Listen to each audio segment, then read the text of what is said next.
Welcome to Pickwick Monthly, everyone. I am Edward G. Pettit of the Rosenbach Museum and Library in Philadelphia, Pennsylvania. My Pickwickian co-host for today is my good friend, Kevin Quinn. Hey, Kevin.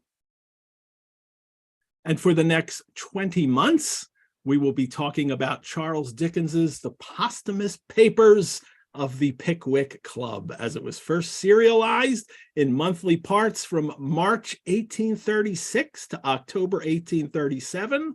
Once a month, myself and one of a rotating set of co-hosts will talk about each serialized part, and we'll do this for 20 straight months.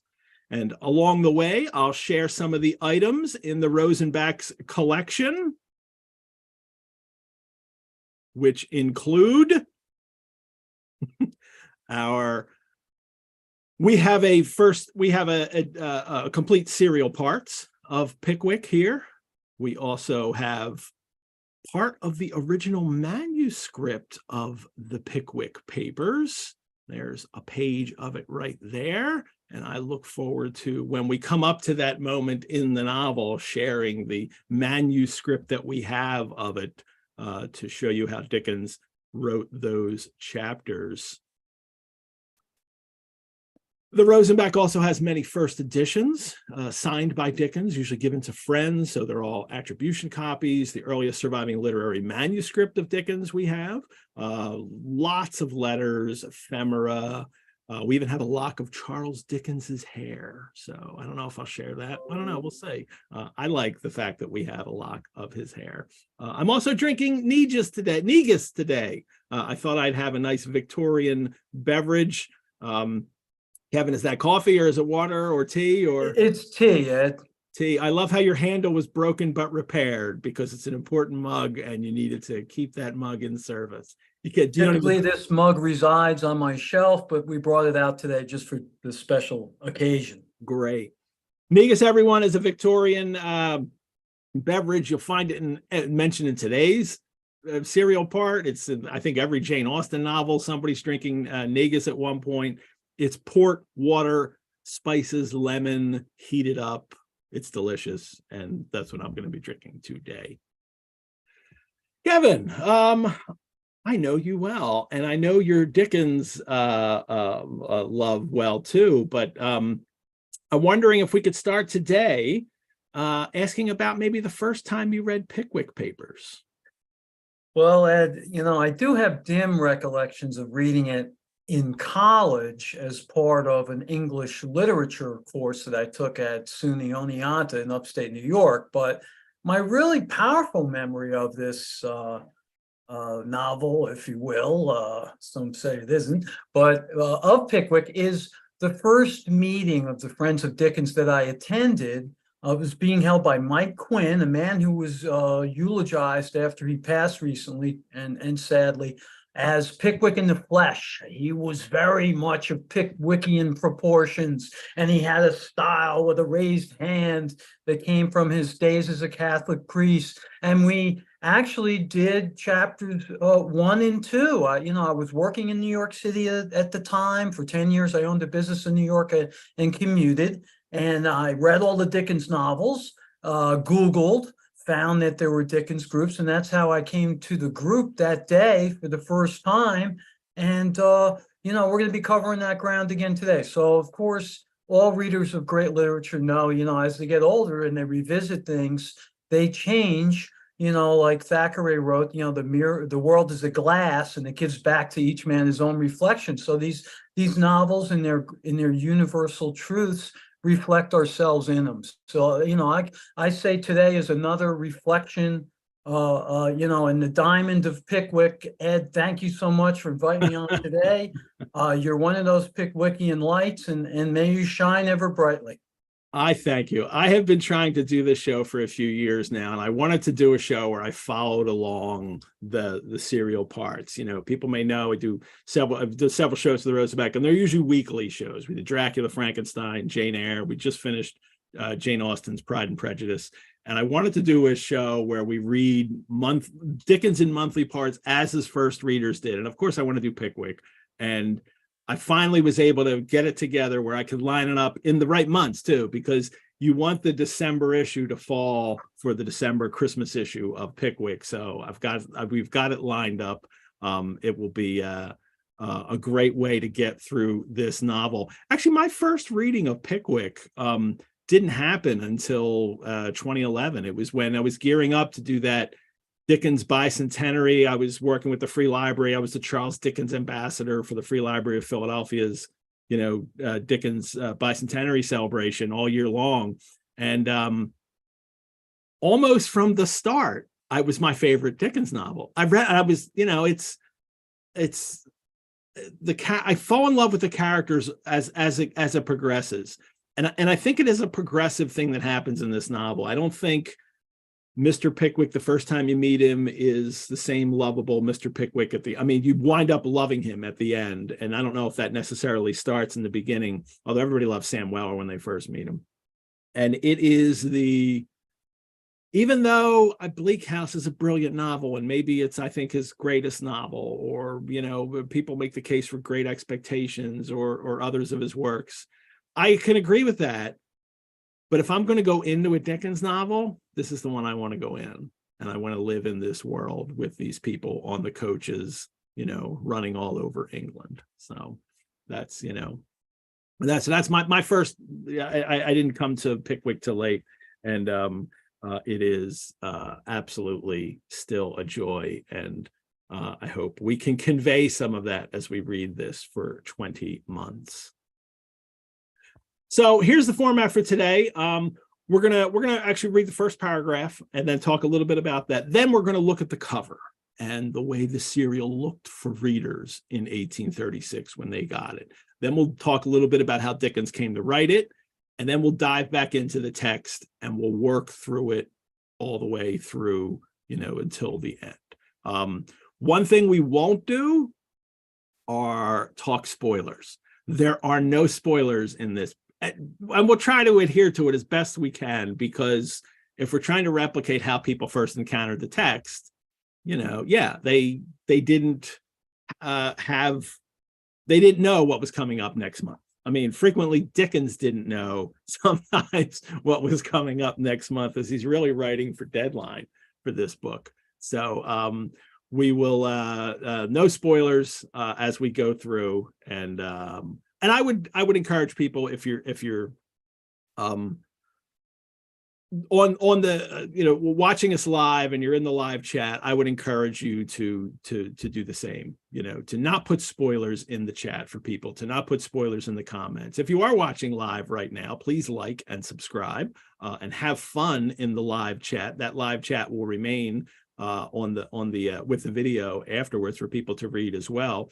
And if you're watching the recording of this right now, I'll ask you the same: like and subscribe. Doing that allows this show to get more eyes on it and create a even larger Dickens audience, a larger Pickwick monthly audience. And if you're watching the recording and you can't participate in the live chat, put comments or questions in the bottom, and I'd be happy to answer or interact with you there. So, all right, let's look at the first paragraph of this, and I'm gonna share the original serial with you, and here it is.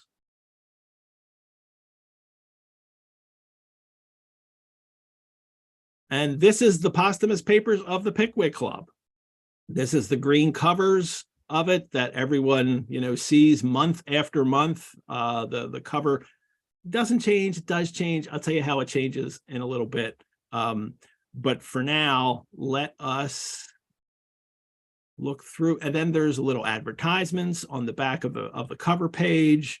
And then everybody saw the illustrations first. I'm not going to talk about the illustrations now. Well, as they come up in the text, I'll come back and I'll show them and we'll talk about them.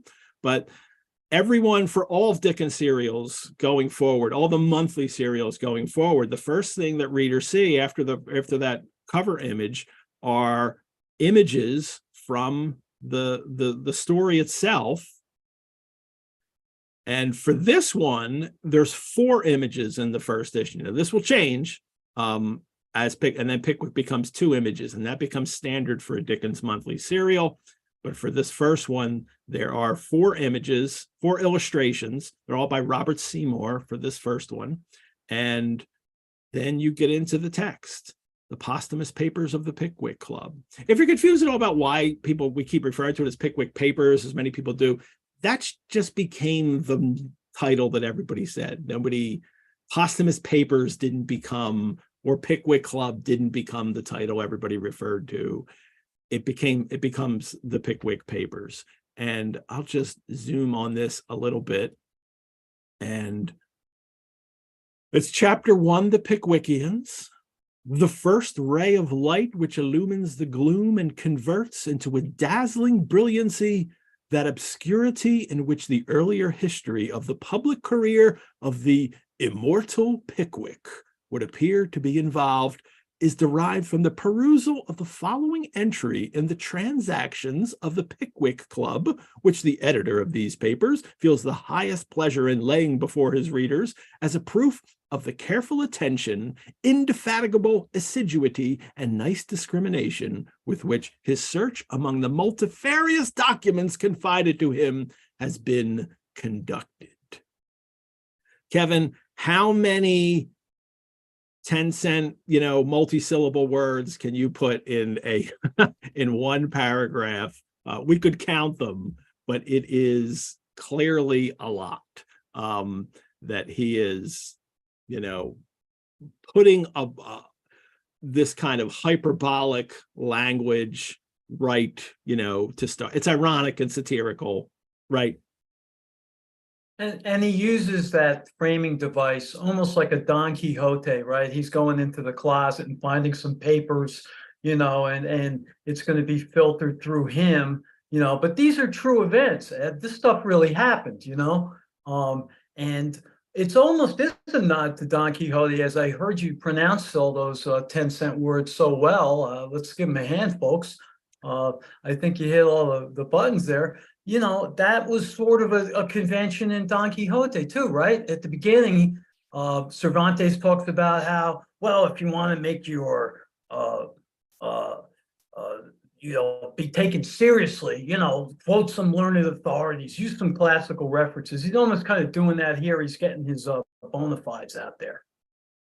Let me also mention, I didn't mention off the bat, on the Rosenbach's website, I always post a digitization of the upcoming serial part. So if you go to the Pickwick Monthly, webpage on the Rosenbach site, you'll find the serial part and the date for each one. So you can always see these illustrations in this serial, and then the advertisements. And later there becomes a lot of advertisements. The Pickwick Advertiser starts to make an appearance, in it. And we're always going to mention these illustrations in the way this is kind of constructed for serial readers in the beginning. But this isn't our serial copy at the Rosenbach. The copy we have, those parts aren't actually digitized, but the University of Victoria Library in Canada has their copy of Pickwick Papers fully digitized. And I asked them, and they are happy that we are sharing this with everybody and letting people know that they've done this great work digitizing serials.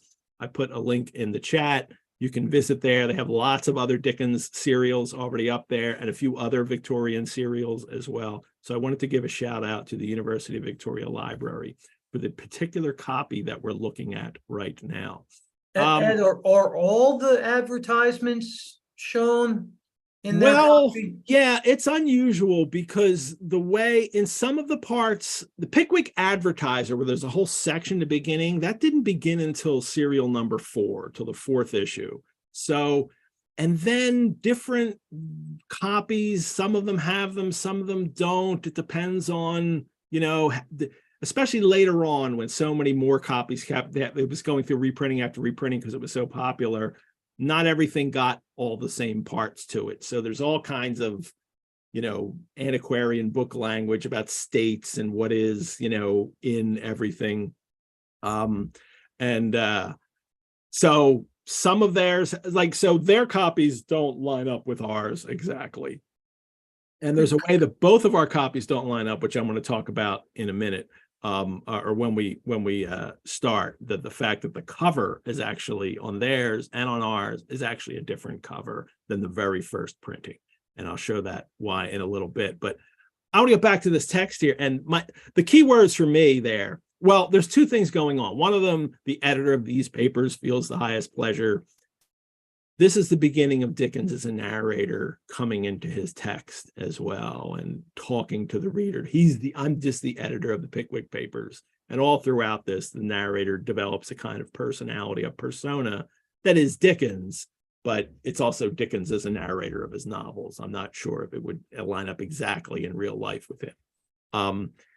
And the other is that phrase, immortal Pickwick. I mean, it's meant to be satiric here, that, you know, like the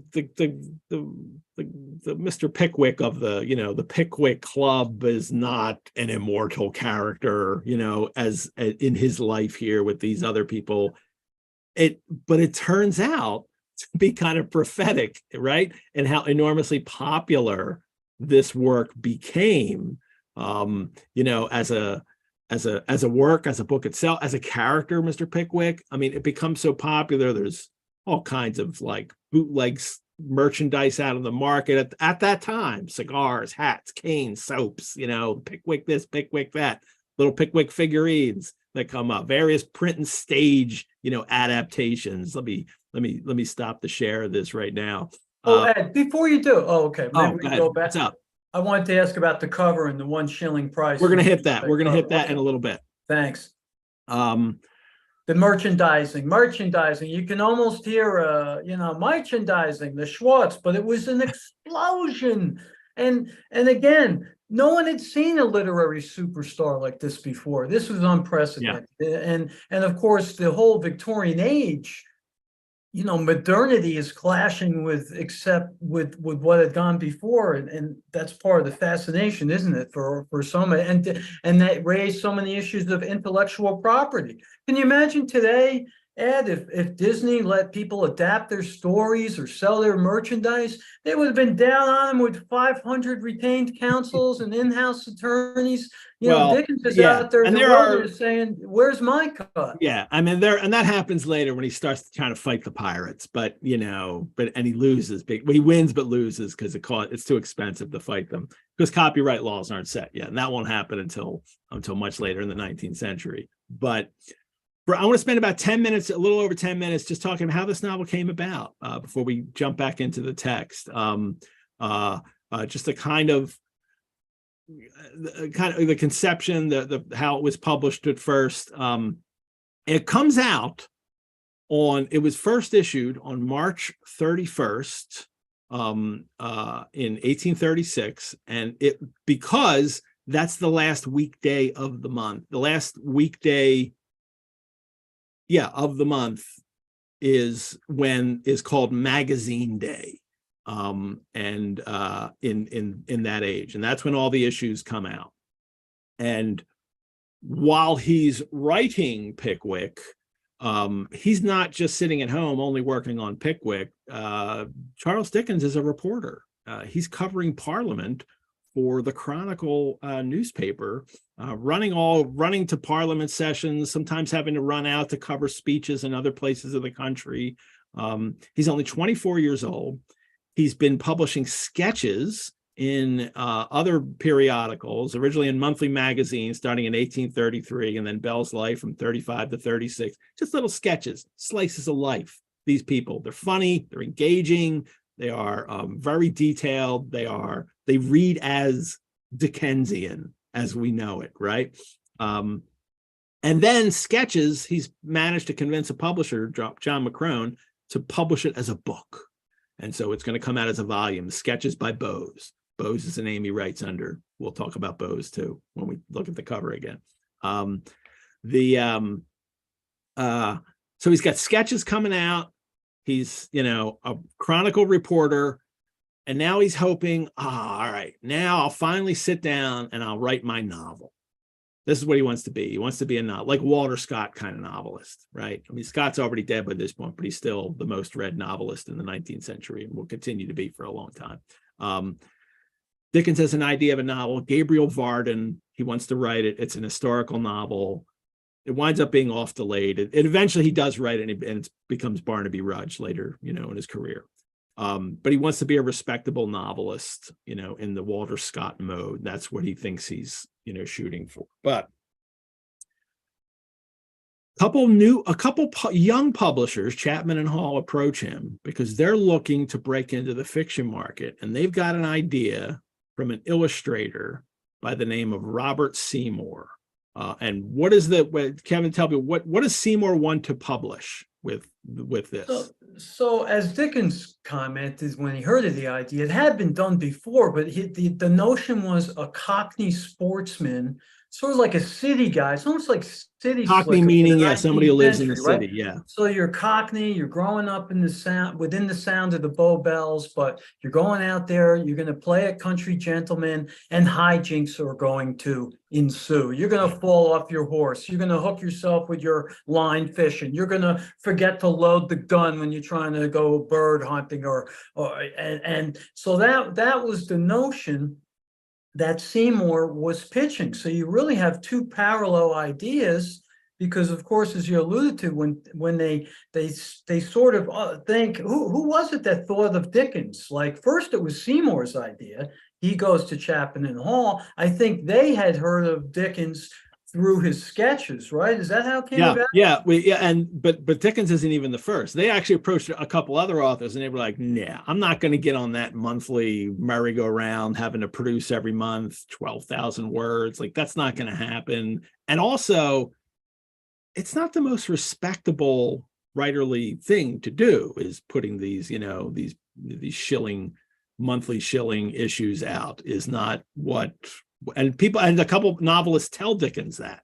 I think Ainsworth was one of them. Yeah, said, that's lowbrow. You don't want to do monthly publications. As you said, the respectable thing being those 3-volume publications like Scott did for the lending libraries. And there's another one that there's been other serials of this kind of thing, these kind of like, Cockney people from the city pretending they're country gentlemen. Robert Smith Surtees has already had a big hit with one called Jorrocks, Jaunts, and Jollities. And I'll give you the whole title. Jorrocks, Jaunts, and Jollities, the hunting, shooting, racing, driving, sailing, eccentric, and extravagant exploits of that renowned sporting citizen, Mr. John Jorrocks. And he's a Cockney grocer who goes off into the country and does all these things. And so it's not like it was a new idea. Right. Right. And when Chapman and Hall are coming to somebody, remember too, they're not looking for a novelist. Right. They're not looking for an established fiction writer. They're looking for somebody who can write comic sketches, which was riffing off the illustration, the imaginative engine being the illustrator. The writer was supposed to just be along for the ride. Okay, you can flesh it out, whereas Dickens is coming at it. Hey, I'm the creative genius here. My illustrations are going to arise from the text. So there's sort of a collision building creatively. There is, and Dickens negotiates right off the bat, in that, I think maybe what it should be, as he starts to try to write it, I think maybe it should be, I'll write the text and I'll let, Robert Seymour know what to illustrate. So he right away starts to take control of it. And he even lets Seymour know that Mr. Pickwick, Seymour has sketches of Mr. Pickwick as thin, and Dickens, I think he should be fat. That would be funnier if he was fat. And so he has him change his, and I mean, you're right. From the beginning, he's taking over the project. So he finally comes to agreement. He finally signs a contract in early March, and he's 24 years old, and they're going to pay him £14.36 for each 12,000 word issue, which is 24 pages of text.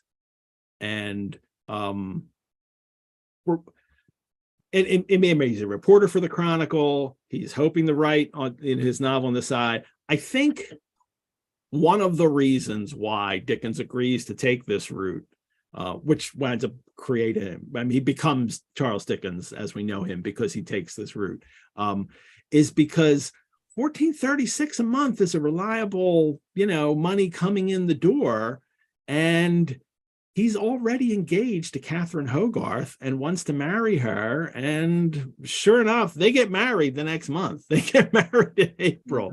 I mean, I can't help but think that, it was just we're going to pay you this salary and we're hoping it'll go for 20 months. And Dickens thinks like that's a sure thing. So he can now get married. So thank goodness. Let me share now. There's we'll go back to the serial cover, but actually the one I shared earlier, which we'll go back to again in a minute, but actually that's actually a second state serial cover. That's what we have at the Rosenbach too. There's actually another, the first state, the very first publication was slightly different. And it is right here. I pulled this image off of the internet. You see down here, it's everything is the same except for with 4 illustrations by Seymour. And that will change. So some people have, this is a really rare copy to have this. And it's really rare because the first print run of the Pickwick Papers as a serial were 1,000 copies. And it didn't sell that well. It didn't sell out. Actually, when they go to print number 2, they drop it to 500 for the first run. And then they're back to 1,000 for 3. And then it takes off after 4. And by the end of the run, it's 40,000 is what they're, printing, for the start of each. But only 1,000 were printed. So not that many of these. But then later, see what happens is later in the run, as it's really getting really popular, they keep reprinting the earlier issues so people can then see them. So more than 1,000 were printed of number 1, but only the first run was 1,000 with this cover. And then that gets changed later because Seymour, as we'll learn more of next week, commits suicide after, right here. So then they don't have any, so they have to get a new illustrator. And we're going to talk about Seymour and his relationship with Dickens and his death next week or next month in the for number 2. But for now, there's Seymour illustrations, and it's 1 shilling. Price up here, 1 shilling. Kevin, you want to talk about what is a shilling for, especially for the American viewers here who might not be that familiar? I just kind of love old English money. So I'm not sure when they decimalized, like mid-50s, I think, 56, something like that. Gee, I wish I had one of my English friends with me here. But anyway, there were 12 pence in a shilling. There were 20 shillings in an English pound. Mention is made in, I think, the second chapter of a guinea. Guineas had 21 shillings and were typically used to pay more skilled tradesmen. Like if you were an aristocrat and you had your portrait painted by a constable or somebody, you'd pay him in guineas and they would get an extra shilling. So 1 shilling is 12 pence. So you could have 12 people, Ed, everybody pitches in a penny, right? And buy your monthly part. And maybe not everybody was literate. Maybe only 1 or 2 of those 12 could read. So that individual or those individuals who could read would read aloud to those who couldn't. And it's very much a publication that's meant to be read aloud and enjoyed in a group. And everybody got together every month and read it aloud together and laughed and enjoyed the illustrations as well. You can almost picture people passing around the illustrations saying, that's what Pickwick looks like, And another reason why copies can easily, especially the very first ones, cannot survive is because it is a well-read, people pass it around, people use it all the time, and they're not made to last. Serial yes.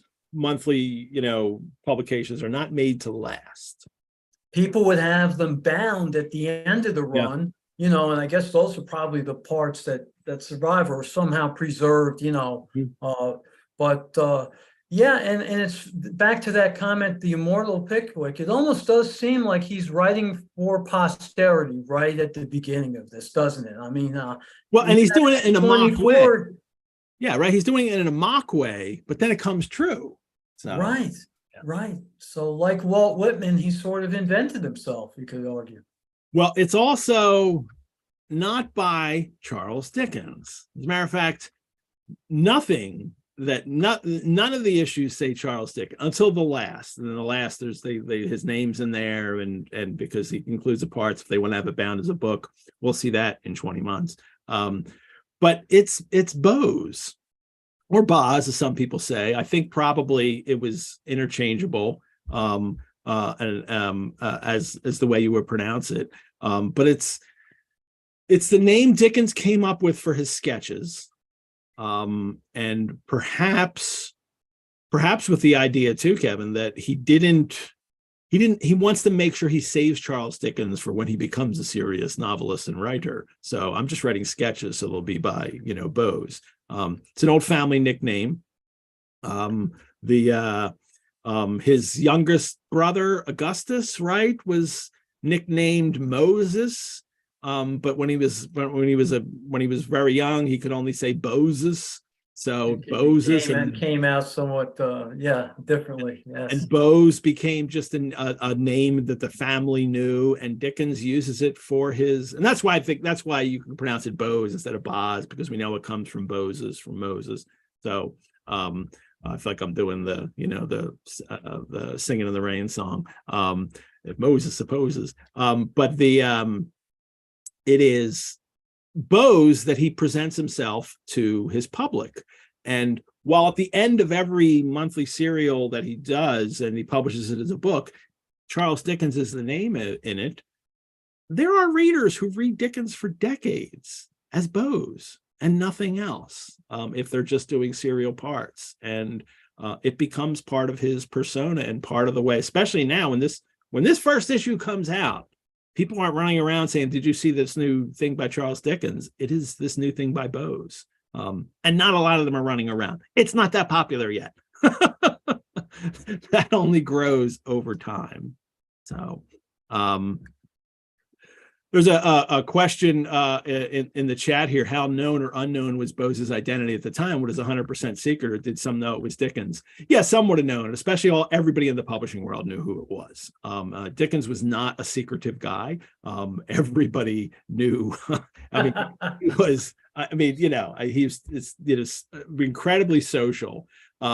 It's just that if you're a reader living in a city, especially not London, or a part of the country that's not London, and you just go and you buy these monthly serials, you have no connection with who it would be. So it would be unusual to know that it's him. I have to check some of the early. You can find reviews of serial parts, although there's not as many of them as there are for when people publish whole books. But there are some people who do write about the beginning of Pickwick and how it begins. And I'd have to check and see if they even refer to him as Dickens, or if they just refer to him as Bose. I don't know if you know, Kevin. No, I can't say. So I think, the people in the publishing world knew it was Dickens, but the general reader would not have known. Unlike Walter Scott, when Walter Scott's publishing his novels, they're all anonymous, and everybody knows it's Walter Scott. Like, everybody knows that they're Scott's novels. The author of Waverly is Walter Scott. It just becomes a known secret, but he just starts that way and decides, I'll just maintain it until the very end. So did Scott do that because, coming as he did from writing poetry into the novel form, was he sort of going into a lowbrow pursuit? Is that why he started with a plume? I don't know.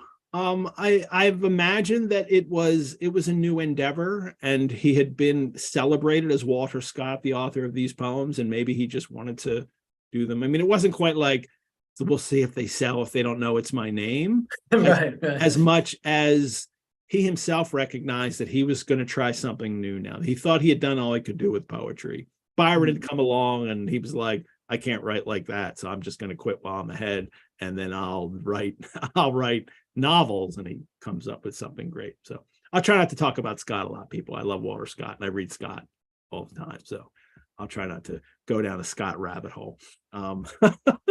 Let us get back to chapter 1, as we will have much to cover today. A very short chapter 1, and then a very long chapter 2, and then a tiny bit of chapter 3, even though I told people this first episode was chapters 1 and 2. That is all we'll cover. You'll see why at the end of this, why there's just that little bit of chapter 3 in there.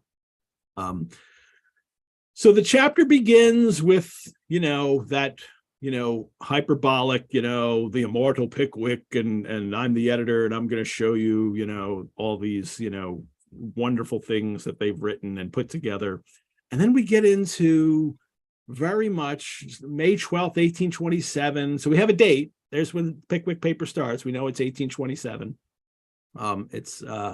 So it's a little bit in the past, just enough in the past when it's almost entirely coaches and train travel and those other things don't come into play. Dickens likes that slightly in the past thing when he's writing, usually. But it reads like a report from a society, and it's that language that people, I think, pick up on right away at the time, that he's kind of, he's making fun of, I think, two things. He's making fun of these, amateur scientific gentlemen's societies, and also Parliament and politicians and debates. And we'll get that towards the end of this, kind of how the thing he knows. He's a journalist. He covers debates. He covers meetings. This is part of, what he does for a living. So he's primed to parody it. And then it starts with, at this meeting, Samuel Pickwick, Esquire, GCMPC, General Chairman, member, Pickwick Club. We get all their initials afterwards, which is very funny. But he's going to talk. He's going to. They have the association has heard read with feelings of unmingled satisfaction and unqualified approval the paper from Samuel Pickwick, Esquire, Speculations on the Source of the Hampstead Ponds, with some observations on the theory of tittlebats. So I am anxiously waiting to find out more about tittlebats. So, but I'll have to hold on. But we'll get there. And then it's more of this kind of satire of these amateur scientific societies. At a time when all the sciences aren't quite codified in their own little fields, and medical, and you have to do, well, not medical, but you have to do all the specific training for each field. That's all still formulating in this early 19th century. So plenty of amateurs can jump into the field here and do this kind of work. And that's what's being parodied here. But then they decide, we are going to do something new with this association, and we are going to establish the corresponding society of the Pickwick Club, in which a few of the members are going to go off and do some work. And that will be, Samuel Pickwick, Tracy Tupman, Augustus Snodgrass, and Nathaniel Winkle. They're going to go, and so in a sense, that's the conceit of this, is what we're reading, what we're going to read every month, are what it says here are you have that there, Kevin, the authenticated accounts of their journeys and investigations.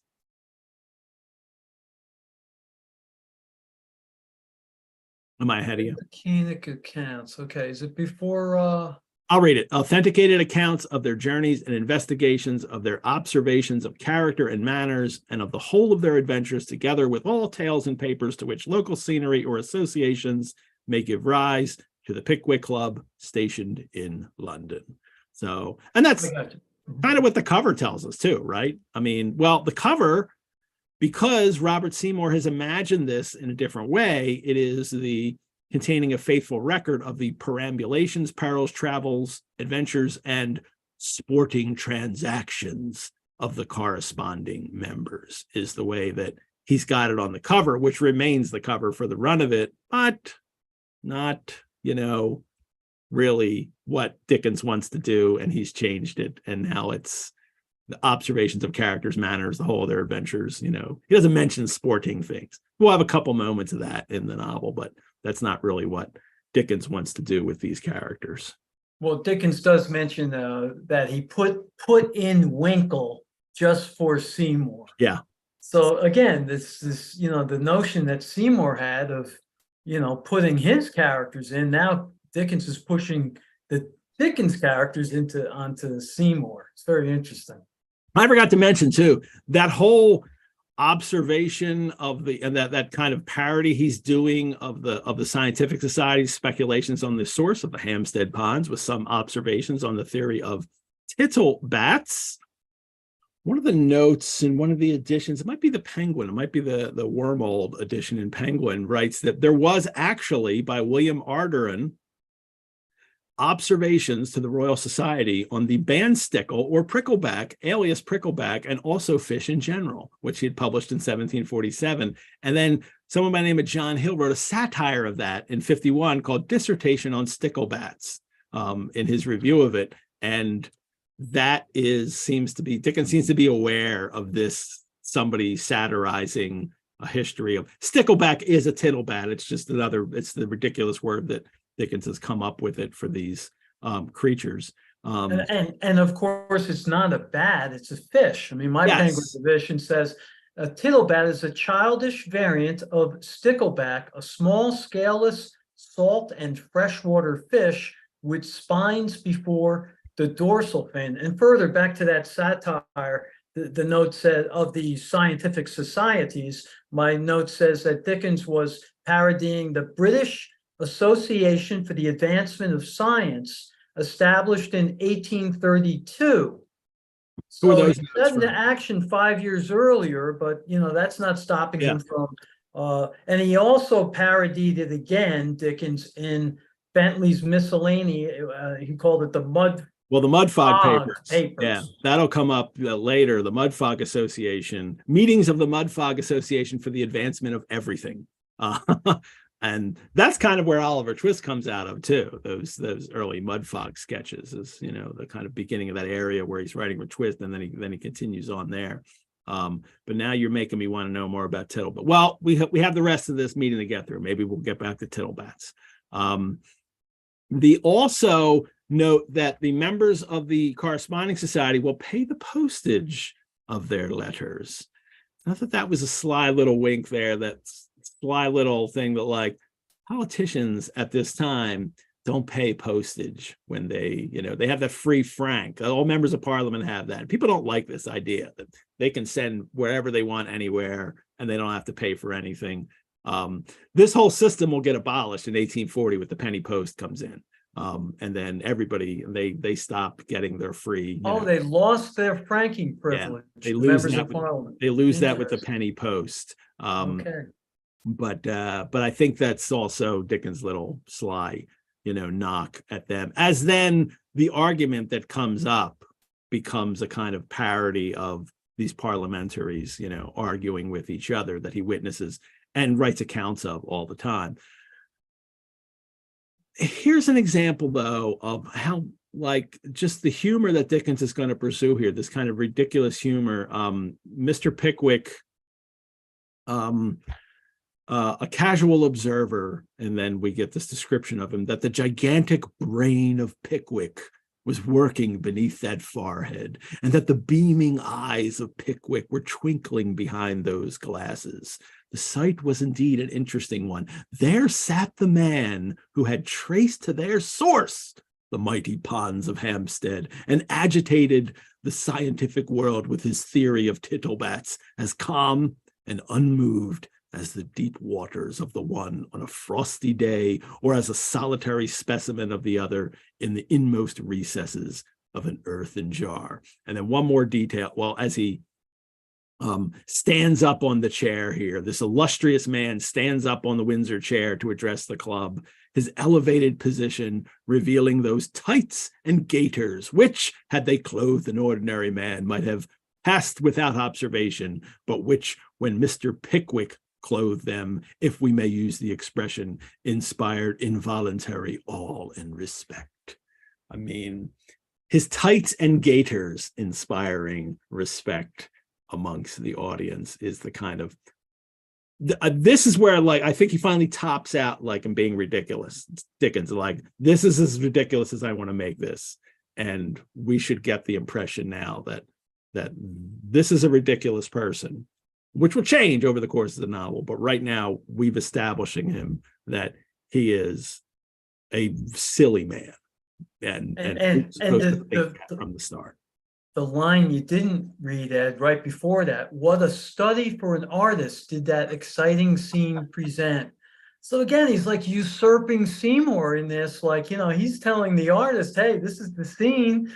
Seymour is saying, hey, wait a minute, I'm drawing the scenes. Like, you're supposed to follow my lead. So again, right there in the, it's a riff right in the text, right? It's almost like I'm gonna tweak his nose and I'm gonna stick this in there and tell him how things are gonna be.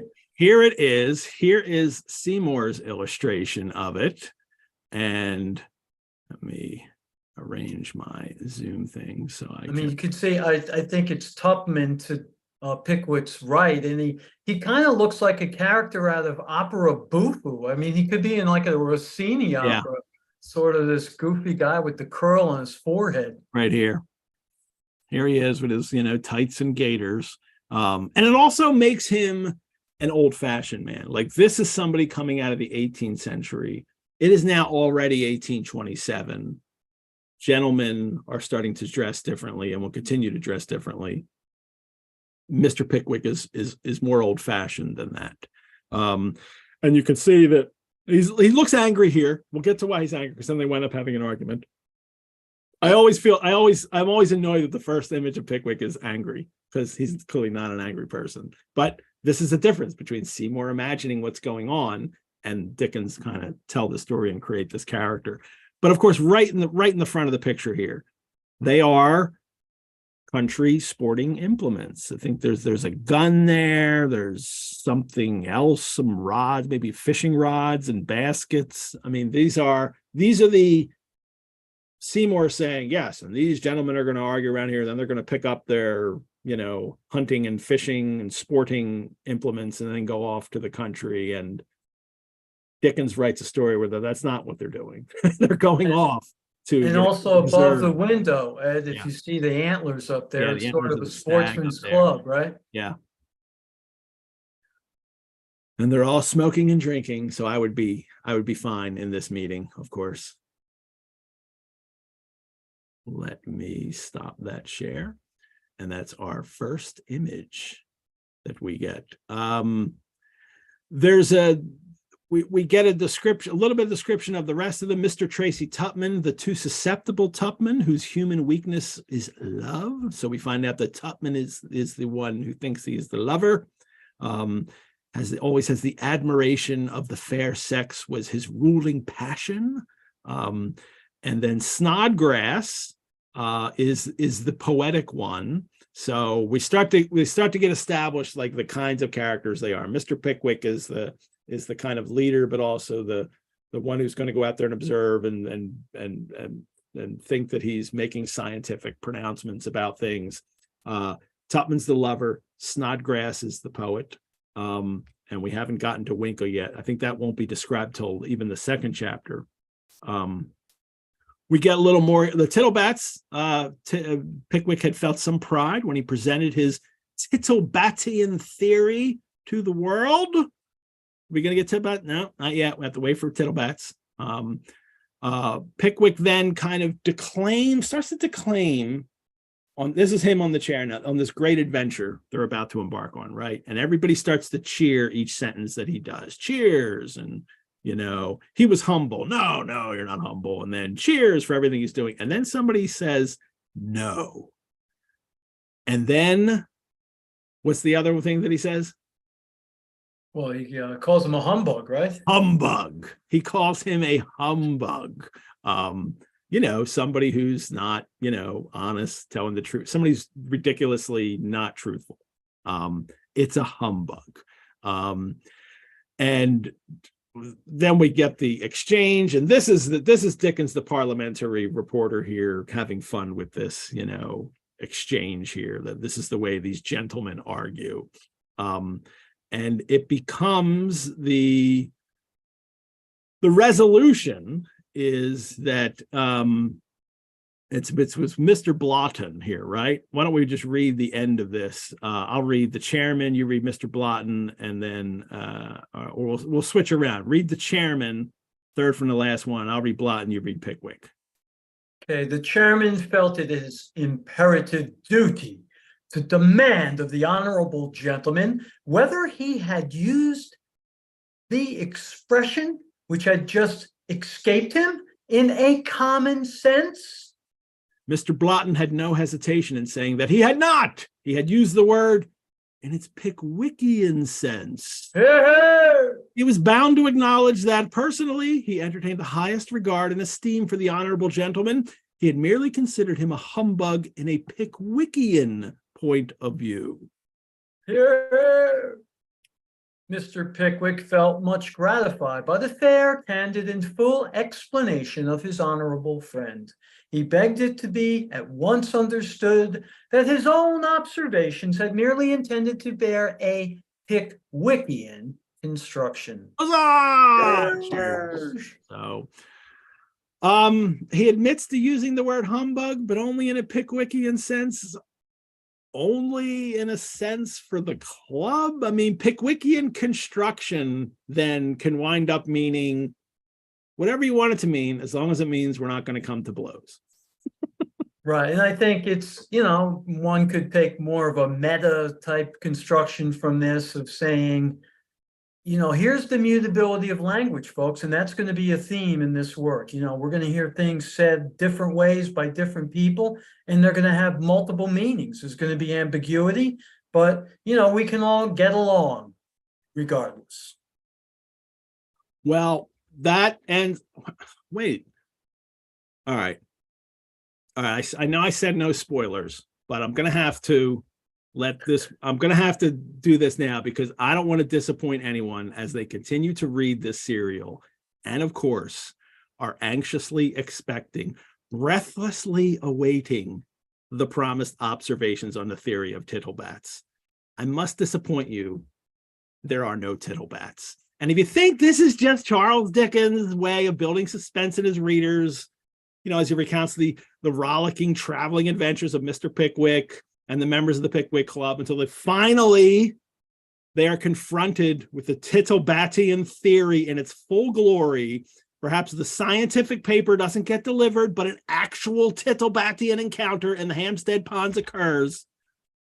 Illustrious Pickwickians, the grave news, the distressing fact is that there are no tittlebats in the Pickwick Papers, not a tittle of tittlebats. We shall never know of the unwearied researches of Samuel Pickwick, Esquire, GC, the man who had traced to their source the mighty ponds of Hampstead and agitated the scientific world with his theory of tittlebats. It is up to us to pursue the Tittlebatian theory. Dickens is not going to give it to us. Okay, sorry, I just had to get that off my chest. We will now continue with chapter 2. Before we do that, let me take this moment to thank all of you for watching this episode. As a nonprofit organization, the Rosenbach Museum and Library depends on the generosity of friends and supporters like you to keep programs like this free and accessible to hundreds of fellow Dickens lovers worldwide. If you would like to donate to the Rosenbach, you can do so at our website, and you can also become a member. Membership gives you free museum admission, discounts on programs and courses, and exclusive invitations to member-only events. You can learn more about how to become a member on our website, and a Rosenbach membership also makes a great gift. There are also lots of great in-person, virtual, and in-person courses coming up at programs and courses coming up at the Rosenbach. And I invite you to go and check those out as well. You can also join us on if you're not already on our Facebook group page, for Pickwick Monthly. I invite you to do that. It's been a lot of fun to begin that already. Lots more info, news, links, conversations, fun coming up on the Facebook Pickwick Monthly page. If you do Facebook, we have a lot of fun there. All righty. Now let's get to chapter 2. I wonder if we'll get this whole show done in 2 hours. I doubt it. At some point, you or I are going to go, well, I already did, I guess, with Tittlepats. We're going to go off into a rabbit hole, and there you go. That's where we'll be. But it's going to end when it ends. It's going to end when we're done this issue. I need some more hot negus. I've kept it in a little pot here keep it warm as I'm going. Yeah, a little water too. Okay, chapter 2. The first day's journey and the first evening's adventures with their consequences. And Kevin, you alerted me to this nice way to kind of look at the beginning of the adventures in this chapter from that inner sanctum edition of that book that you have, which has a map in the end papers, which I have to have. I don't know this edition. I have plenty of editions back here. I don't have that edition, and that's what I want. I really need this. So I will have to get that edition. And it's the Inner Sanctum edition, right? Inner Sanctum, the Sanctum Sanctorum, and it's got that map on both the front and the back. It's a wonderful copy. It was actually gifted to me by the daughter of a very well-read and well-known Dickensian. Really nice copy. And I grabbed it off the shelf, not knowing the treasure it was, because the pages on my Penguin edition had gotten so yellow. Yeah, so, well, penguins do that. They're not so built to last. I'm glad I love them. Yeah. So I mean, it worked out. So it's a Dickens, lovely edition, and they really break Penguins down the chapters well. Yeah. But yeah, he's got this breakdown of the way this chapter works out, and it's Cabman and his horse, the lively stranger, the travelers arrive in Rochester, the ball, Winkle's affair of honor, and on the ground. Right. So we're going to try to hit each of these things as we get through this. It begins with Mr. Pickwick arising with the sun, he being, kind of becoming a kind of sun god himself much later. He arises with the sun on the 13th of May. And then I love how it's just grounded right in Dickens's real world, the world of his readers. He's on Goswell Street, was at his feet. I mean, which is kind of like, saying that he's just an ordinary person in London on an ordinary street. I mean, he's just been writing about these illustrious scientific gentlemen. He's just a guy who lives on Goswell Street. And then he's got who's call for a cab. That's sort of a cab. That's kind of, it's dehumanizing. Well, it's a way of attacking that hyperbole that's been going on. And it's a wink to the reader. This is just a regular guy. So if you didn't get it, and you should have got it because he lays it on thick in that first chapter, you should get it now, that he's just a regular guy and that other stuff is just ridiculous about him.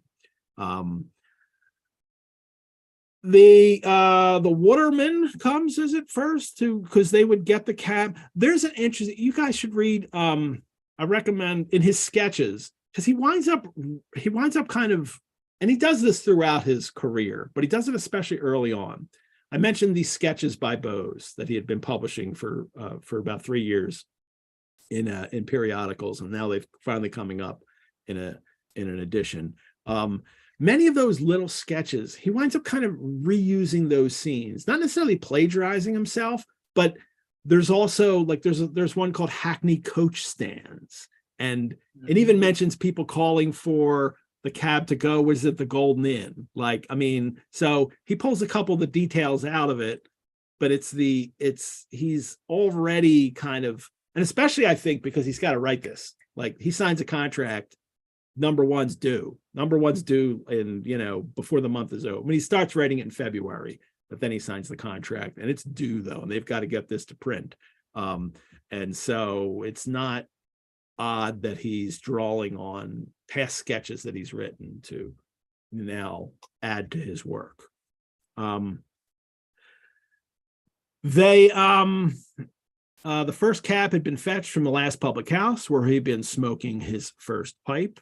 Rest assured, anytime someone is smoking, I will probably mention it because I always get a thrill out of that as a pipe smoker myself. He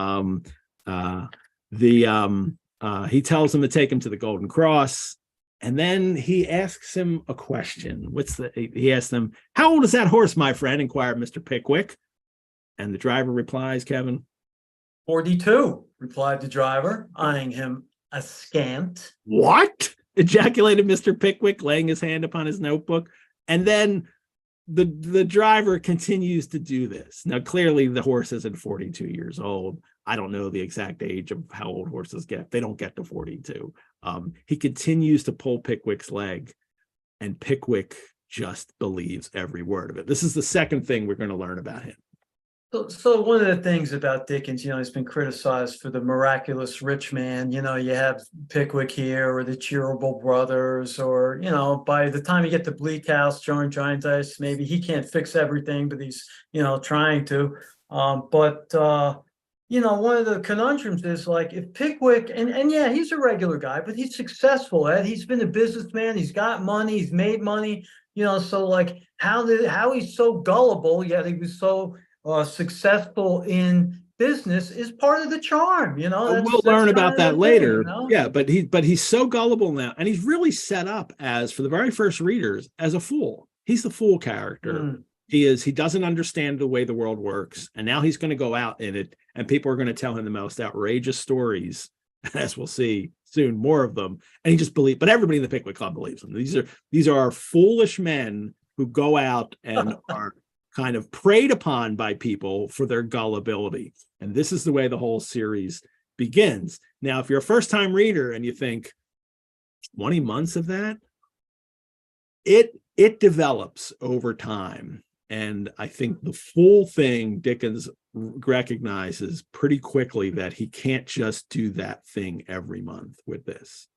Well, because it's something we even mentioned, as a serial, and as the way he's constructed this first one, he's new to it.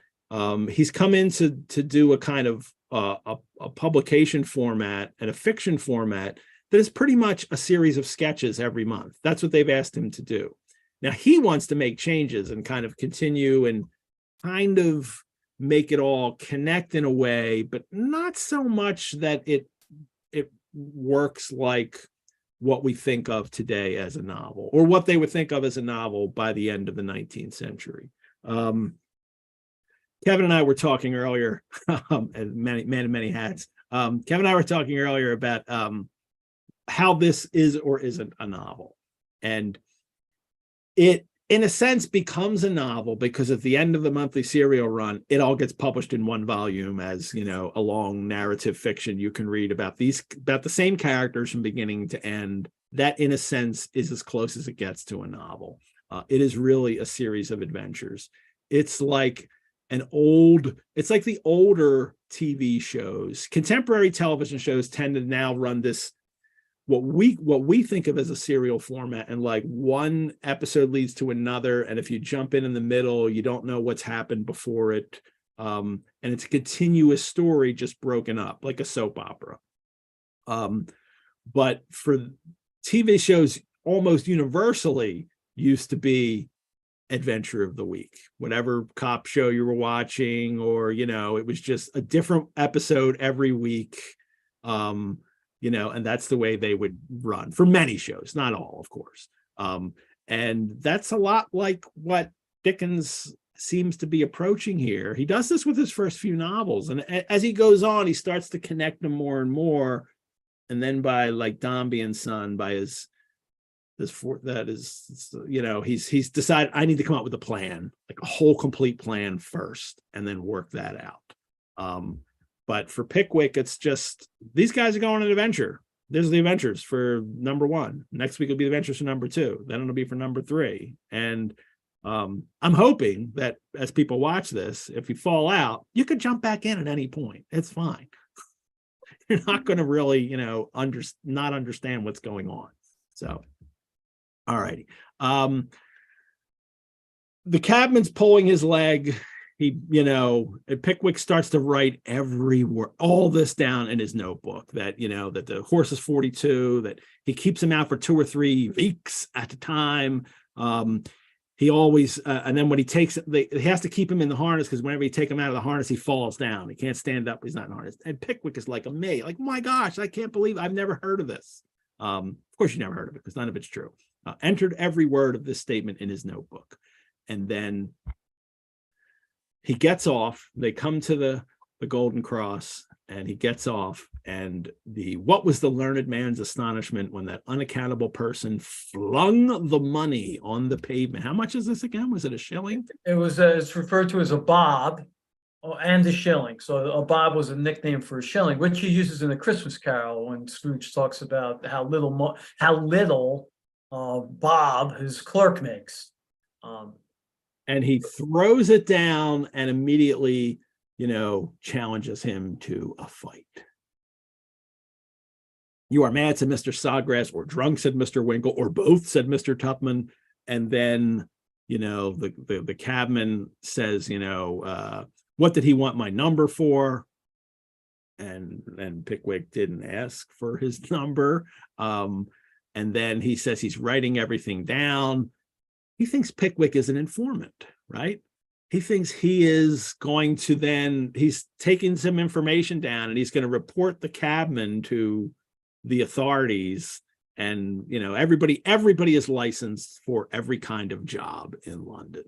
And he's afraid that maybe he's some informant after him for that. And there's an illustration. Let us get to the illustration. This is the second illustration. And here's the first. And here they are. We can get a little closer. Here's the pugnacious cabman here putting up his dukes, ready to not, and Mr. Pickwick is about to get hit. He's got his carpet bag here and his umbrella. I don't know who, I can't remember who's who here. One of them can't even bear to look, one of his friends. The thought of violence. And the crowd looking very disreputable here. And gleefully watching. Ed, is that the pie man there holding his wares in some kind of pie vending? And that looks like a clock, but is that some kind of bellows? He's blowing hot air in the pies or something? Looks like there's some kind of, you know, thing on it that you move, some kind of counter here. I don't know. Thank you for noticing that. I'm gonna have to look that up and figure out what that is. The pie man's thing almost looks as though it has a door to put coals in and sort of smoke coming out the other side, you know? So maybe this is just the tray that he slides in and slides out with the pie. But here the glasses are on the ground. So I guess he's already popped him once and the glasses have fallen off. And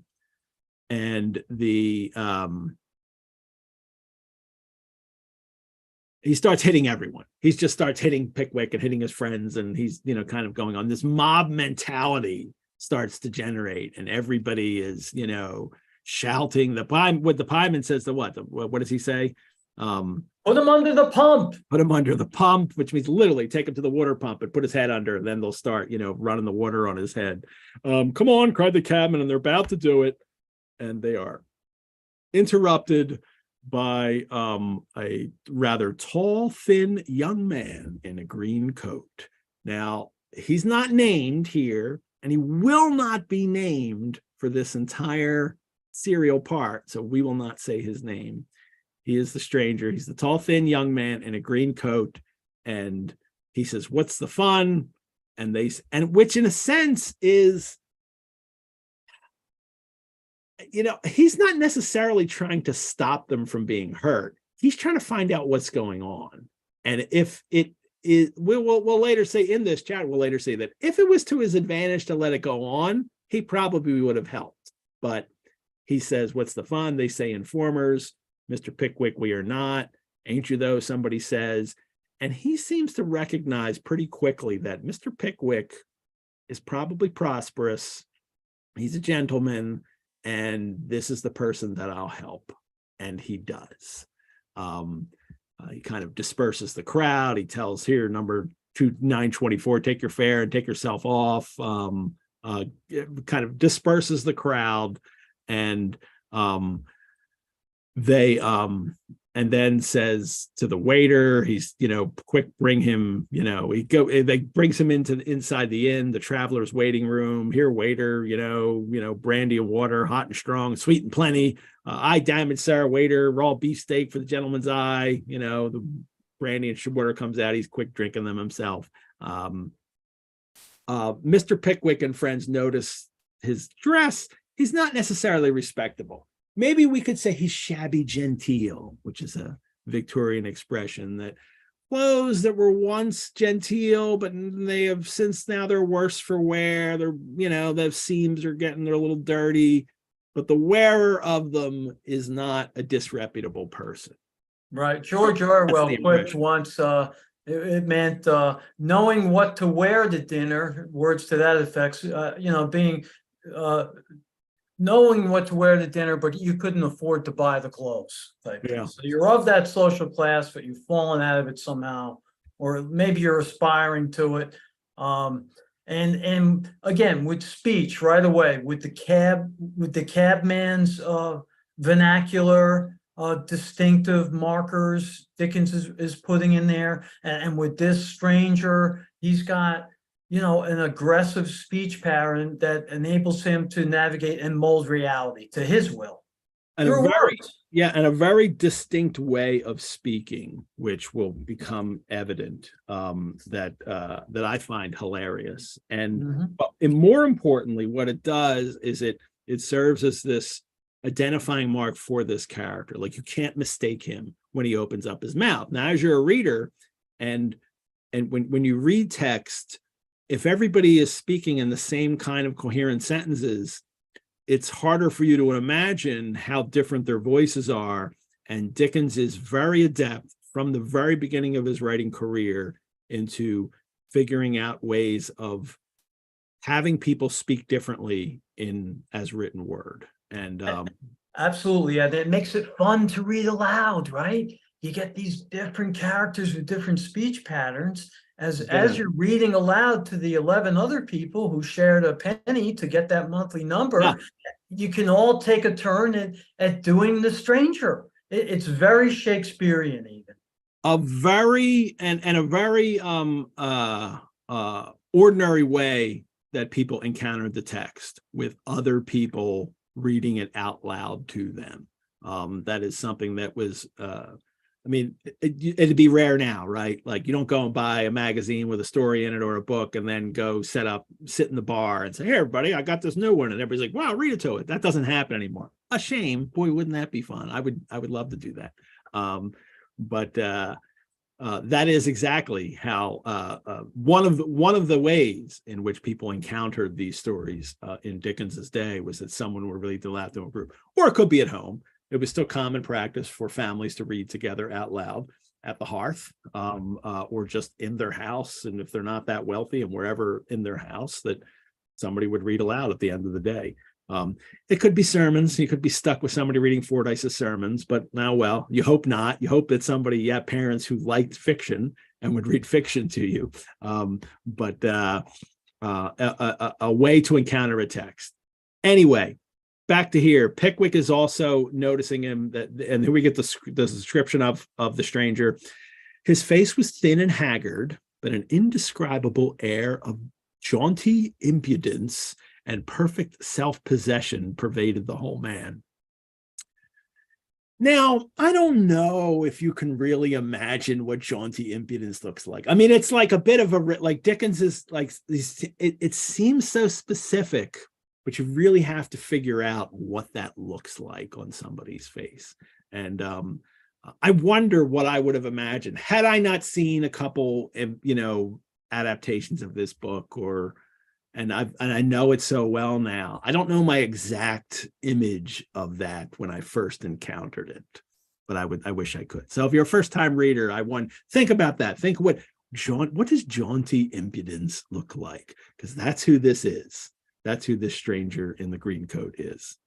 And I, I know we're trying to stick to the text here, but I mean, it's impossible for me not to believe that this mysterious stranger wasn't based on somebody that was around when Dickens' father had been committed for debt in the Marshalsea prison. And Yeah. he had a photographic memory, and he had memories that very few 24-year-old men of his social class had.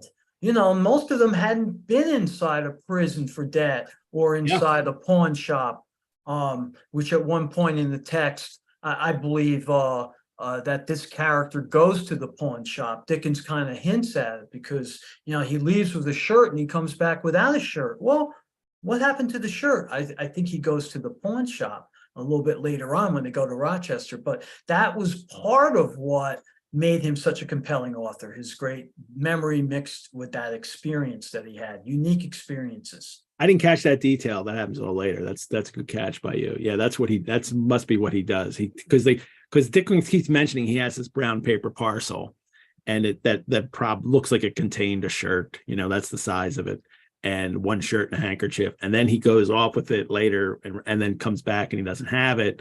And he makes a point of saying that the stranger wasn't wearing the shirt, Ed, because he mentions he's garbed the same way as when he left, I didn't catch that. So there's a lot of stuff that went on in Dickens' life. It was a big secret for him. He was scared of it ever getting out, that he knew the inside of a pawn shop or a prison. That wasn't something that, the next Walter Scott wanted to have out there. But it kind of surfaces in the text, and that great piece of criticism you shared by Chesterton of how this book contains so much of Dickens, past, present, and future, sort of spinning around and coalescing. It's there, and it's there from the very beginning. Mm-hmm. They find out that the stranger is taking the coach for Rochester. He's riding up top, and that's where the cheap seats are. When you take the coach, you can ride inside. It costs more money than to just sit up top. And you can imagine why. You really don't want to sit up top especially in those kind of bumpy roads, especially in bad weather. That's where he's riding. And Pickwick and his friends agree to go. They're like, oh, we want to go to Rochester first anyway. So they clearly haven't come with already prepared with coach tickets. They find it. So they're going, this is the way they travel. They've gathered the belongings and they're heading to the coaching inn, and they're just going to take the first coach they can get to Rochester. And so he's going there. So they're like, hey, that's where we want to go. So they all go with him. He tells them that the reason he has only a brown paper parcel is because, the rest of his belongings are all packed in crates and they have to go by water, So, and already you need to start getting suspicious that he's, really? That's why you don't have me? Because we know how you look. We know how you're dressed. You didn't dress this way on purpose. These are the best clothes you have, are the ones you're wearing. And then we get, I think, a gem of this. And this really illustrates the way the stranger talks too. This the way that he speaks, and just these phrase after phrase after phrase to comic effect, and the way he'll kind of tell a story with phrases. And Kevin, I'm going to ask you to read this, and it was funny before we went on the air today, I said to Kevin, I want you, and he's like, like Kismet, like that's what he was thinking of to read. So yeah, and this is one of my favorite passages. So they're on the coach. It's also, Ed, it's the passage I read when I went to my first Dickens meeting, and I met Mike Quinn, and I met Herb Moskowitz and so many other people. Yeah. These were the first words I ever uttered, at a Dickens fellowship meeting. And it's so nice to come back to it, 12 odd years later. So here goes. Heads, take care of your heads, cried the loquacious stranger, as they came out under the low archway, which in those days formed the entrance to the coachyard. Terrible place, dangerous work. Other day, 5 children, mother, tall lady, eating sandwiches, forgot the arch, crash, knock, children look round, mother's head off, sandwich in her hand, No mouth to put it in. Head of a family, oh, shocking, shocking. Looking at Whitehall, sir. Fine place, little window. Somebody else's head off there, eh, sir? He didn't keep a sharp enough lookout either. Eh, sir, I am ruminating, said Mr. Pickwick, on the strange mutability of human affairs. I love that. I see. I love In that at the little house door punchline. one dear day, out at the window the next. An observer of human nature, sir, said Mr. Pickwick. But I love Pickwick's reaction. Like, that is a crazy story about this woman getting her head knocked off. Sandwich, no mouth to put it in. And then Pickwick is ruminating as he hears the story, right? The strange mutability of human affairs. Like, he can't imagine that someone's telling a story for A, comic effect, and B, it's not true. And just to back up that little bit about him looking at Whitehall, sir. So he throws that. Of course, we know that Charles I was executed in 1649, and that Mr. Dick perseverates on David Copperfield. So again, there's a little nugget of something, even now. Heads being displayed. Yeah, and he's joking about heads being displayed out there, and the people whose heads are displayed outside of Whitehall didn't keep a sharp lookout either. Like, they didn't keep an eye on their enemies, and they finally got them, and their heads were cut off. Yeah, so what a great passage. I love that. I am so happy that Dickens started writing this, and I'm so happy that he comes up with this stranger in the green coat. That's all we know so far about him. In a letter to his matter of fact, to Catherine, his wife, he wrote that this stranger in a green coat is a very different character from any I have yet described, and Dickens hoped that he would make a decided hit. Well, I mean, he does in this. I mean, and we'll see the impact that he'll have as we go forward. And then he notices they start talking about sports, sportsmen, sir, and then he tells a story about a dog, and I'll share the illustration, and you can read the text. So here's one. We have an illustration, and there it is. And why don't you read that dog story there? Let me see if I can find it now.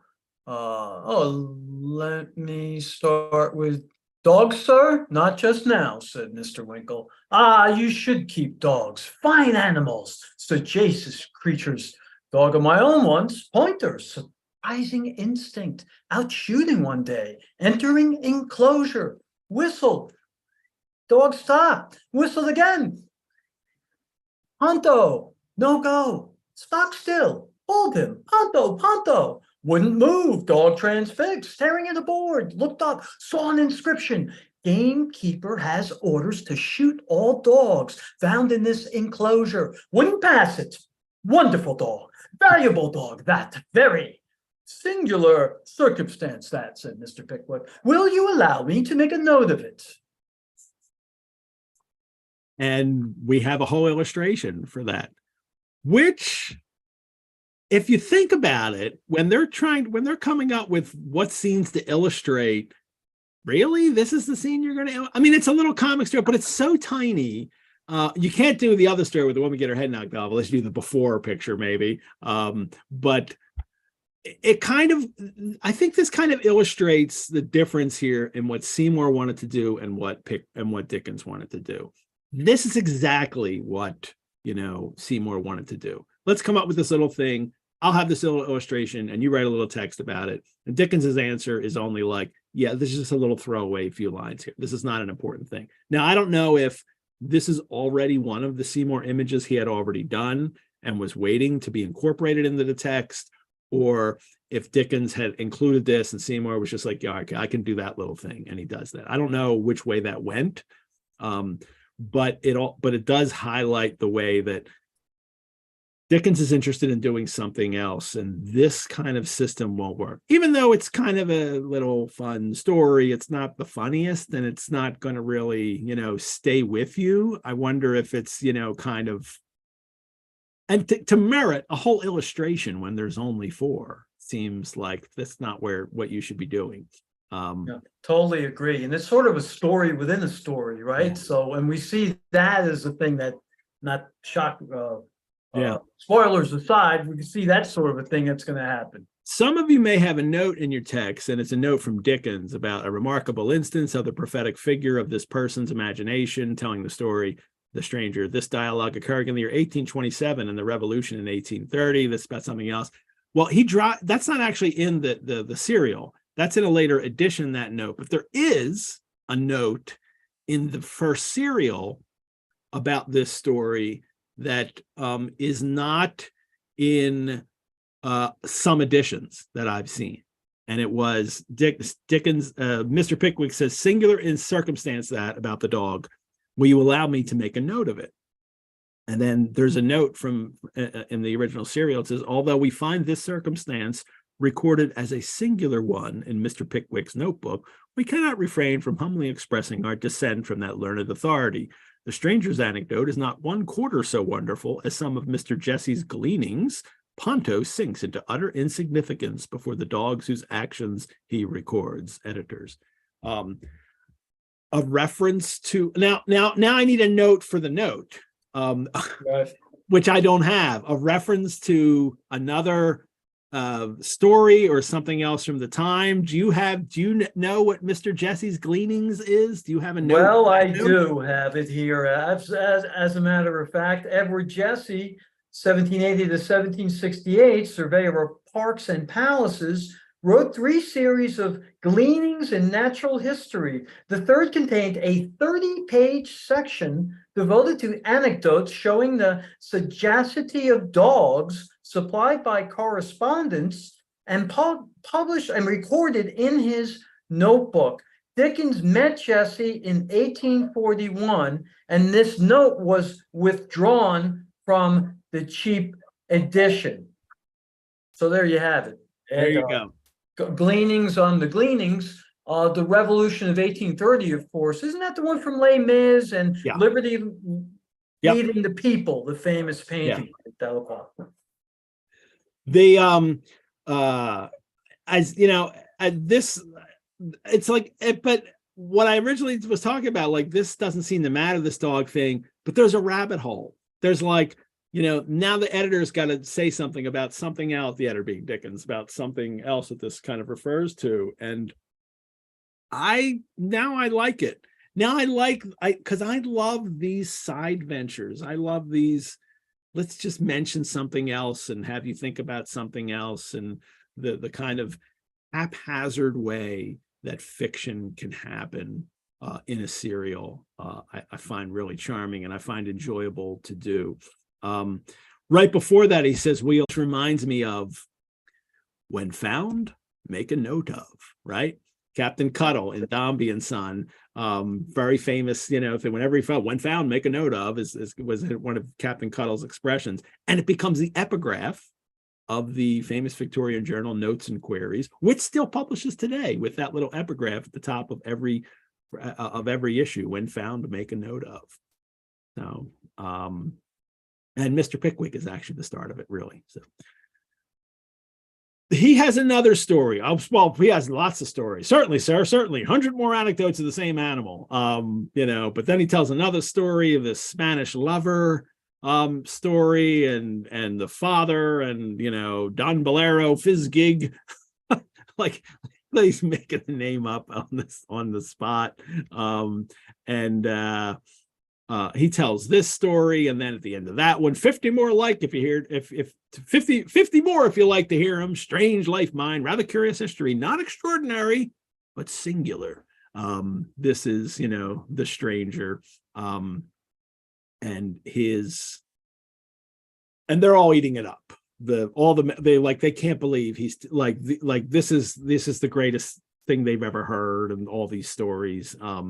Evidently a traveler in many countries, when they finally get to the stop, and they say goodbye. Evidently a traveler in many countries, said a close observer of men and things, said Mr. Pickwick. And Snodgrass says, I should like to see his poem, said Mr. Snodgrass. And Mr. Winkle says, do you have that He one? says, I should like to have seen that dog. I like Mr. that little. Winkle. And Mr. Topman said nothing, but he thought of Donna Christina, the stomach pumped, and the fountain, and his eyes filled with tears. So these seemingly random stories all have their mark, if you will. So the mysterious stranger is speaking to Pickwick, to Snodgrass, to Winkle, to Tupman, and tells them each a story that he knows will resonate with the listener. He's a man who knows his audience. Well, they all agree they're going to meet later for dinner. And this is when he goes off with his brown paper parcel. And then when he returns, he won't have it. Mr. Pickwick is walking around Rochester, a town that Dickens knew well, right? Dickens's connection to Rochester, Kevin? Well, he lived in Chatham as a boy before leaving Chatham, and it was sort of an idyllic period for Dickens. He had a good school teacher that he corresponded with later in life, and it was sort of a place in his memory where he was very happy. And of course, later he returns, backing up a little bit, Ed, we spoke about earlier before we got started about this stream of consciousness. Fine place, said the stranger, glorious pile, frowning walls, where the stranger goes into a description of Rochester. And it figures, Rochester figures big in the world of Dickens. He late in life, he bought Gad's Hill, which wasn't far away. He wanted to be buried in Rochester Cathedral, but again, as Orwell writes in his famous essay on Dickens, he was hijacked and they brought him to Westminster Abbey instead. And he sets his last novel there. And his last novel, so many nods again in that. It's like it's named differently, but it's what he's talking about is Rochester, right? Absolutely. Yeah. Well, they're now walking around the town, and this is what they've come to do. They've come to make their observations. So Mr. Pickwick's first observation of the town is the consumption of tobacco in these towns. Remember, I always have to mention this. Continues Mr. Pickwick, must be very great, and the smell which pervades the streets must be exceedingly delicious to those who are extremely fond of smoking. Yes, only to those fond of smoking would enjoy that. And then a superficial traveler might object to the dirt, which is their leading characteristic, but to those who view it as an indication of traffic and commercial prosperity, it is truly gratifying. That idea that you'd find dirt gratifying is the silliness that we're supposed to get here, but it's also Mr. Pickwick's worldview, that he walks into this cloud of smoke and dirt and dust all in the air, as well, and I'm going to tell you why this is a pleasant thing, and I really like that about him. So he catches me there right off the bat, not just because he's saying smoking, he likes smoke, but that outlook on the world that he's going to find the best of things. So even traveling and being uncomfortable. Well, they meet for dinner. Punctual to 5 o'clock came the stranger. He had divested himself of his brown paper parcel, but he had made no alteration in his attire and was, if possible, more loquacious than ever. So maybe that trip to the pawn shop was followed by a trip to the bar where he added a little bit more verbal firepower in the form of fire water. Well, he knows he's going to meet with these guys. He's got a free meal coming. And they eat, and they recognize that there's they see that the carpenter's coming down and the things going on, what's going on, and the waiter tells them there's a ball for the benefit of a charity, and that they can get tickets at the bar. Half a guinea each. What's a guinea again? Guinea's 21 shillings, so it would have been 21 shillings, so it would have been 10 shillings, 6 pence. So the working class can't go. They can't afford that. You'd have to have a hat like that. You'd have to have the right clothes, which we'll get to in a moment. But before then, Mr. Pickwick, who had applied himself with great interest to the port wine and dessert, which had just been placed on the table, and the waiter withdrew, and the party were left to enjoy the cozy couple of hours succeeding dinner. And then we get to one of my favorite toasts of all time, which I have used in all the drinking with Dickens events that I do. And that is from the stranger: bottle stands, pass it round, way of the sun, through the buttonhole, no heel taps. The heel taps, of course, the little bit in the bottom of the glass that's left over. Ed, I had to do the no heel tap for that one. Ed, is there any heel taps in your glass, Ed? There was not, and I already started to pour more in. Oh, okay, all right. But it is, bottle spans, pass it around. Way of the sun is counterclockwise. So the way of the sun is clockwise. So counterclockwise is the way of the sun. Through the buttonhole, I've had a couple different people say, like, it just means maybe into your mouth, your buttonhole. So that's probably all it means. I have more here, and the Penguin says the bottle was customarily passed to the left, the side on which men's buttonholes are placed. Yeah, I guess so. Right? Yeah, that works. Yeah, that's my left. Through the buttonhole. Yeah, no, that does work. Yeah, so maybe that is it. And the wine was passed and a fresh supply ordered. And Mr. Pickwick's countenance glowed with an expression of universal philanthropy. And Mr. Winkle and Mr. Snodgrass fell fast asleep. That idea of Mr. Pickwick being the paragon of of philanthropy, that universal, that's something that will wind up being developed in this novel that I think isn't quite evident yet. Because all that's evident now is that he just believes anything anyone tells him and that he's kind of a fool. We will see that later come into play. But everyone falls asleep, and Tupman and the stranger start talking about this ball. They both want to go to the, to the ball. And Tupman, of course, because remember, he's the ladies' man. He wants to go and meet, but the stranger wants to go as well. Perhaps it's more free entertainment if he doesn't have to pay for it. We'll get to how that'll happen. But he doesn't have a suit because he needs to dress much better than he's dressed now. He has to wear the evening clothes. There's a certain attire that you're expected to wear, and they're probably not going to they wouldn't let him in the clothes that he's wearing now. Doesn't matter if he buys a ticket, they wouldn't even let him in. So he needs a suit. Well, everyone is asleep. The wine, which had exerted its somniferous influence over Mr. Snodgrass and Mr. Winkle, had stolen upon the senses of Mr. Pickwick. So they're not even involved in this conversation.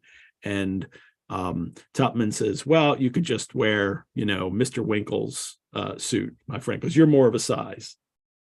Mr. Tupman is fat, rather fat, grown-up Bacchus, cut the leaves, dismounted from the tub, and adopted Kersey, eh? That's that's the way the stranger describes him. So, but Winkle's suit will fit him, so they decide, we'll just go upstairs and I'll give you his suit and that'll be fine. He won't know, and he would say yes anyway. Maybe he's thinking. And they do drink a lot. This is the 19th century still, where it's safer to drink alcohol than it is to drink a lot of other things. I mean, tea's fine, and people do that, and coffee. Tea and coffee are other things that are safe to drink because the water is generally boiled enough that, it's killing germs, but you don't want to drink water. And a lot of other things, it's just, to keep them preserved over time is very risky. And things with alcohol in it will kill the germs, and people just drank great deals. I mean, we've read these accounts of people and seen the bar bills of, George Washington and his, at dinners, and they're just like, how did you people stand up after any dinner? that they had that they just drank through. I don't know, but they do drink an awful lot, and so much that they don't just fall asleep afterwards. And it's I don't think this is unusual. I don't think this is one of those ridiculous things of like, oh my gosh, these guys are all falling asleep at a table. I don't think this would have been uncommon for men to fall asleep at the end of a meal, even at an inn. You think of like Hogarth with his etchings on gin, the evils of gin and the merits of beer. Yeah, certainly it was a hard drinking time. Yep. Well, now they're going to purchase the tickets, and the stranger says, "Not worthwhile splitting a guinea. Toss, who shall pay for both? I call, you spin, first time, woman, woman, bewitching woman." And down came the sovereign with the dragon, called by courtesy a woman, uppermost. So he calls it, he wins. I wonder if it's a double-sided coin. Or what's on the other side? Do you know? I don't know. I have to look this up. I wonder. Oh, the note says the dragon called by courtesy a woman. The George and Dragon are on the obverse of the 20-shilling gold coins or sovereign, designed and introduced in 1817. It doesn't say what's on the other side. Is the queen on the other side? And is this his way of saying that no matter what it came up, he would have said that that's what he called? I don't know. Don't know. Shouldn't go down that road because I don't know. But he wins. He doesn't have to pay. He doesn't have any money. That's why he can't pay. Right. And then he gets him the suit, and he notices that there's a club button on the suit. And it has it for the Pickwick Club, and it is a button which is displayed with a bust of Mr. Pickwick in the center and the letters PC on either side. PC, said the stranger, queer set out. Old fellow's likeness and PC. What does PC stand for? Peculiar coat, eh? Mr. Tupman, with rising indignation and great importance, explained the mystic device, that this is a symbol of their club. So as Pickwick clubs today do, some have buttons. There's Pickwick clubs around the world. There's a Pickwick club.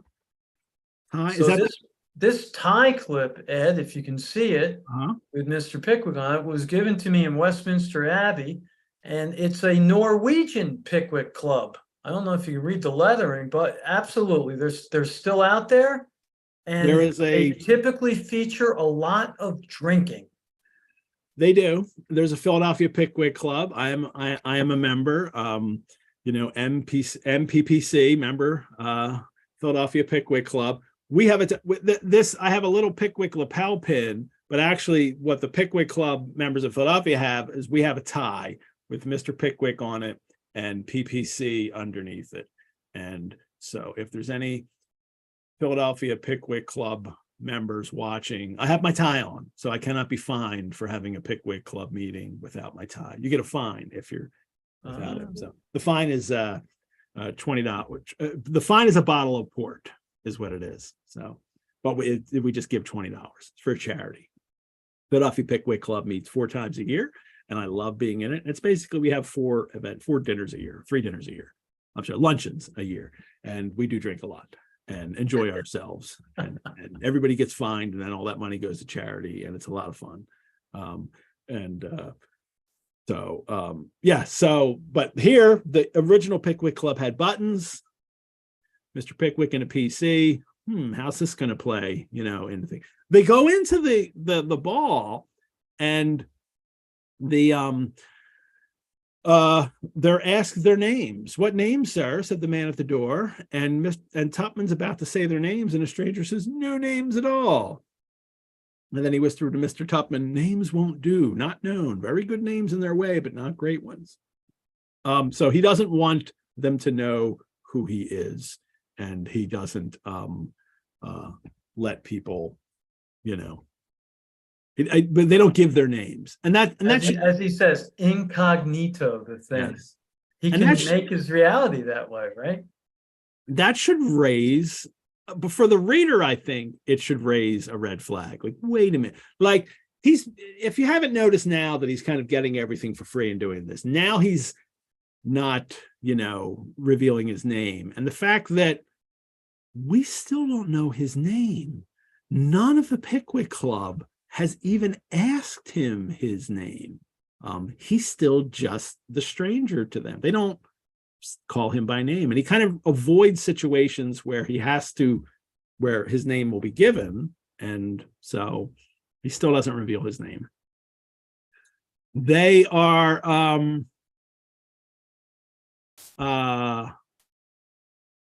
someone in the chat has asked, how do you join the Philadelphia Pickwick Club? Must you be a man to do so?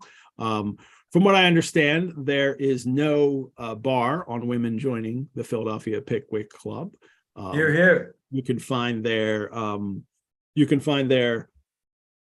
website online, or you can write to me and I can connect you with whoever. And if anybody's ever interested in joining the Philadelphia Pickwick Club, you can do that through me. I would be happy to connect you. They don't give their names. They are and then they're in the crowd and commenting on the people there. The Clubbers and the Sir Thomas Clubber and the family, and the Mrs. Clubber and the Mr. Smithy and Mrs. Smithy and the Mrs. Smithy. There's a regiment there, the officers of the 97th.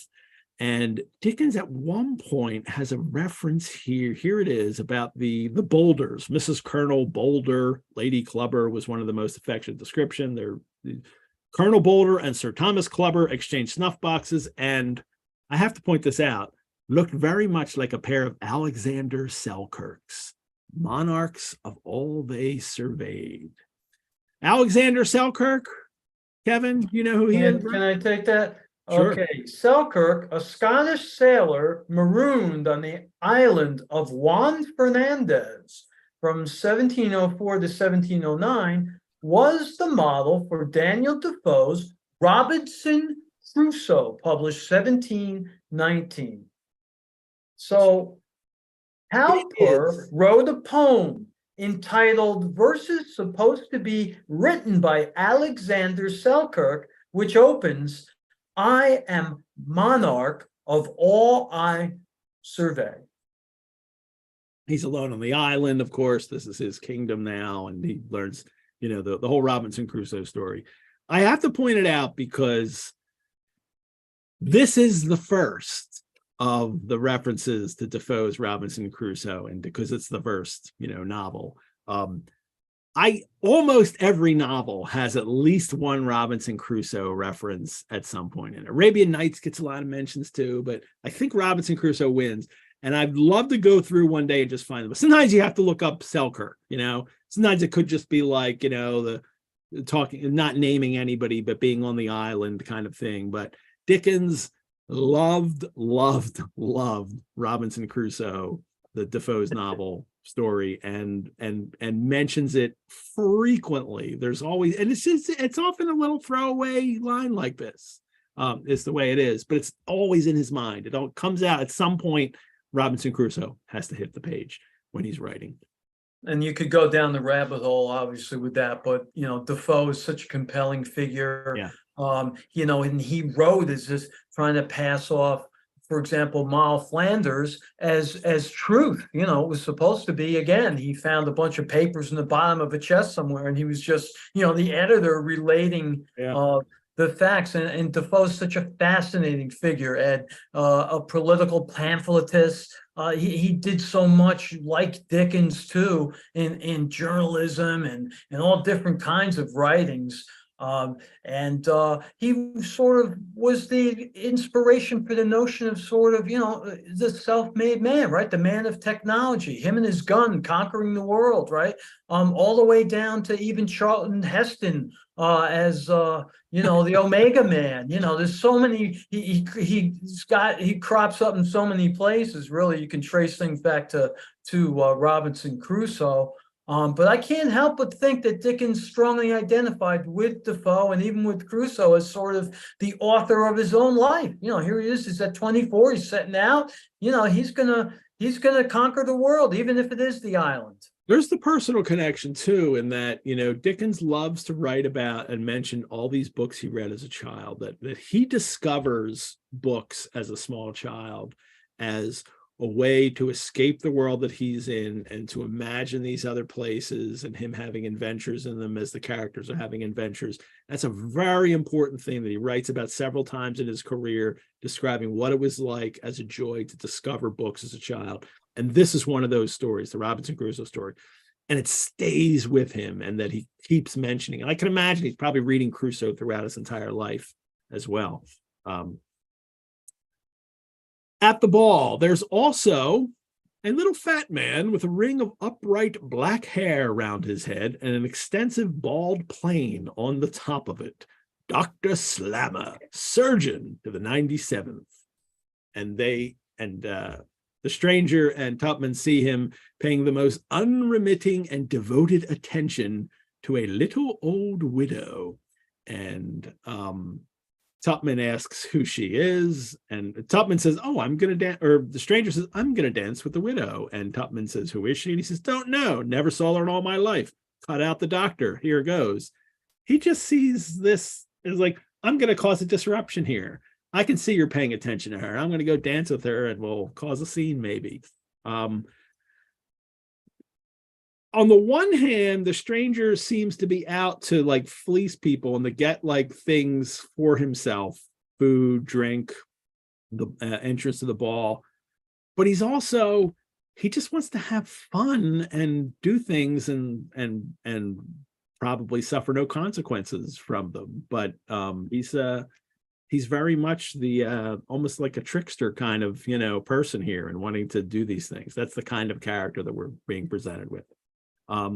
Dr. Slammer of the 97th rejected, impossible, it could not be. This is what the doctor thinks. They see, like, he can't believe that someone has gone to dance with a little widow that he had his eye on. Silent. Just to back up just a little bit, the part when the stranger walks boldly up to and returns with the master of the ceremonies and introductory pantomime, and the stranger and Mrs. Budger took their places. So, like, I wonder, like, what did he tell the MC at that point? Like, he has to get him to introduce him. Yeah, right. What the widow's name is? He must have given a name. I mean, he had to have given a name. Yeah, he could definitely given a name. But he still, as we see, seems to remain. And it wasn't his real name, which we don't know yet. The reader doesn't know yet. He had to have given him a name. And I wonder what ridiculous name it was. I wish we got a hint of that, of what it was. And of course, people, that's why he can't go up to the lady and ask her to dance. He needs to be introduced, and it's by the MC. So he is introduced, and they dance, and Slammer's furious. And then silently and patiently did the doctor bear all this and all the handings of negus, and watching for glasses and darting for biscuits and coquetting. So I'll sip a little negus here as they are at the ball. And finally, when they go to leave, the Dr. Slammer confronts them. And this is the last illustration in the issue, and here it is. And here's Dr. Slammer down here. Got a hat on though, so we don't see the bald plain on top. Well, the hair is circled, so I don't, but there's a bald plain up there. And here's the stranger, and here's Tupman, and one of the couples here, but I think the widow is not here, obviously. And he has confronted him and challenged him, right? What are the words? He says, he insults him, and he gives him his card. "My card, sir, my card." And the stranger replies, "Slammer, much obliged, polite attention. Not ill now, Slammer, but when I am, knock you up." God, you read the doctor. You're a shuffler, sir," gasped the furious doctor. A poltroon, a coward, a liar. Will nothing induce you to give me your card, sir? Oh, I see, said the stranger half aside. Negus too strong here. Liberal landlord, very foolish, very. Lemonade, much better. Hot rooms. Elderly gentlemen, suffer for it in the morning. Cruel, cruel. And he moved on a step or two. You are stopping in this house, sir, said the indignant little man. You are intoxicated now, sir. You shall hear from me in the morning. Sir, I shall find you out, sir. I shall find you out. Rather you found me out than found me at home. And he leaves him. He wants to get his card. He wants to challenge him to a duel. That's what he wants to do here. He's not going to challenge him. He's going to send his gentleman, for a gentleman friend, somebody from the 97th to challenge him. He just ignores him, just cracks jokes at him. I love that exchange between the two of them, and how quick the stranger is on his feet too. I'd rather you found me out than you found me in. Yeah. He goes up, they restore the suit to Winkle without Winkle knowing. And then, of course, what we think is going to happen is the next day, the Boots, who the young servant of the place who cleans the boots, comes up and asks that there's please, sir, can you tell me which gentleman of your party, he asked Mr. Pickwick, wears a bright blue dress coat with a gilt button with PC on it. Somebody's looking for the guy who had the PC button on his coat. It must have been Winkle, Pickwick thinks. So he sends him to Winkle, and then Winkle goes down, and he is confronted with a gentleman who says, when I inform you that I have called here this morning on behalf of my friend, Dr. Slammer of the 97th, and he is challenging him to a duel. He was firmly persuaded that you were intoxicated during a portion of the evening and possibly unconscious of the extent of the insult you were guilty of. He commissioned me to say that should this be pleaded as an excuse for your behavior, he will consent to accept a written apology to be penned by you from my dictation. The alternative is that he has to, fight him in a duel. Winkle is staggered with astonishment to hear that his suit was described, and eventually just kind of figures that I was so drunk I don't even remember what happened, so thinks that I must have done this, and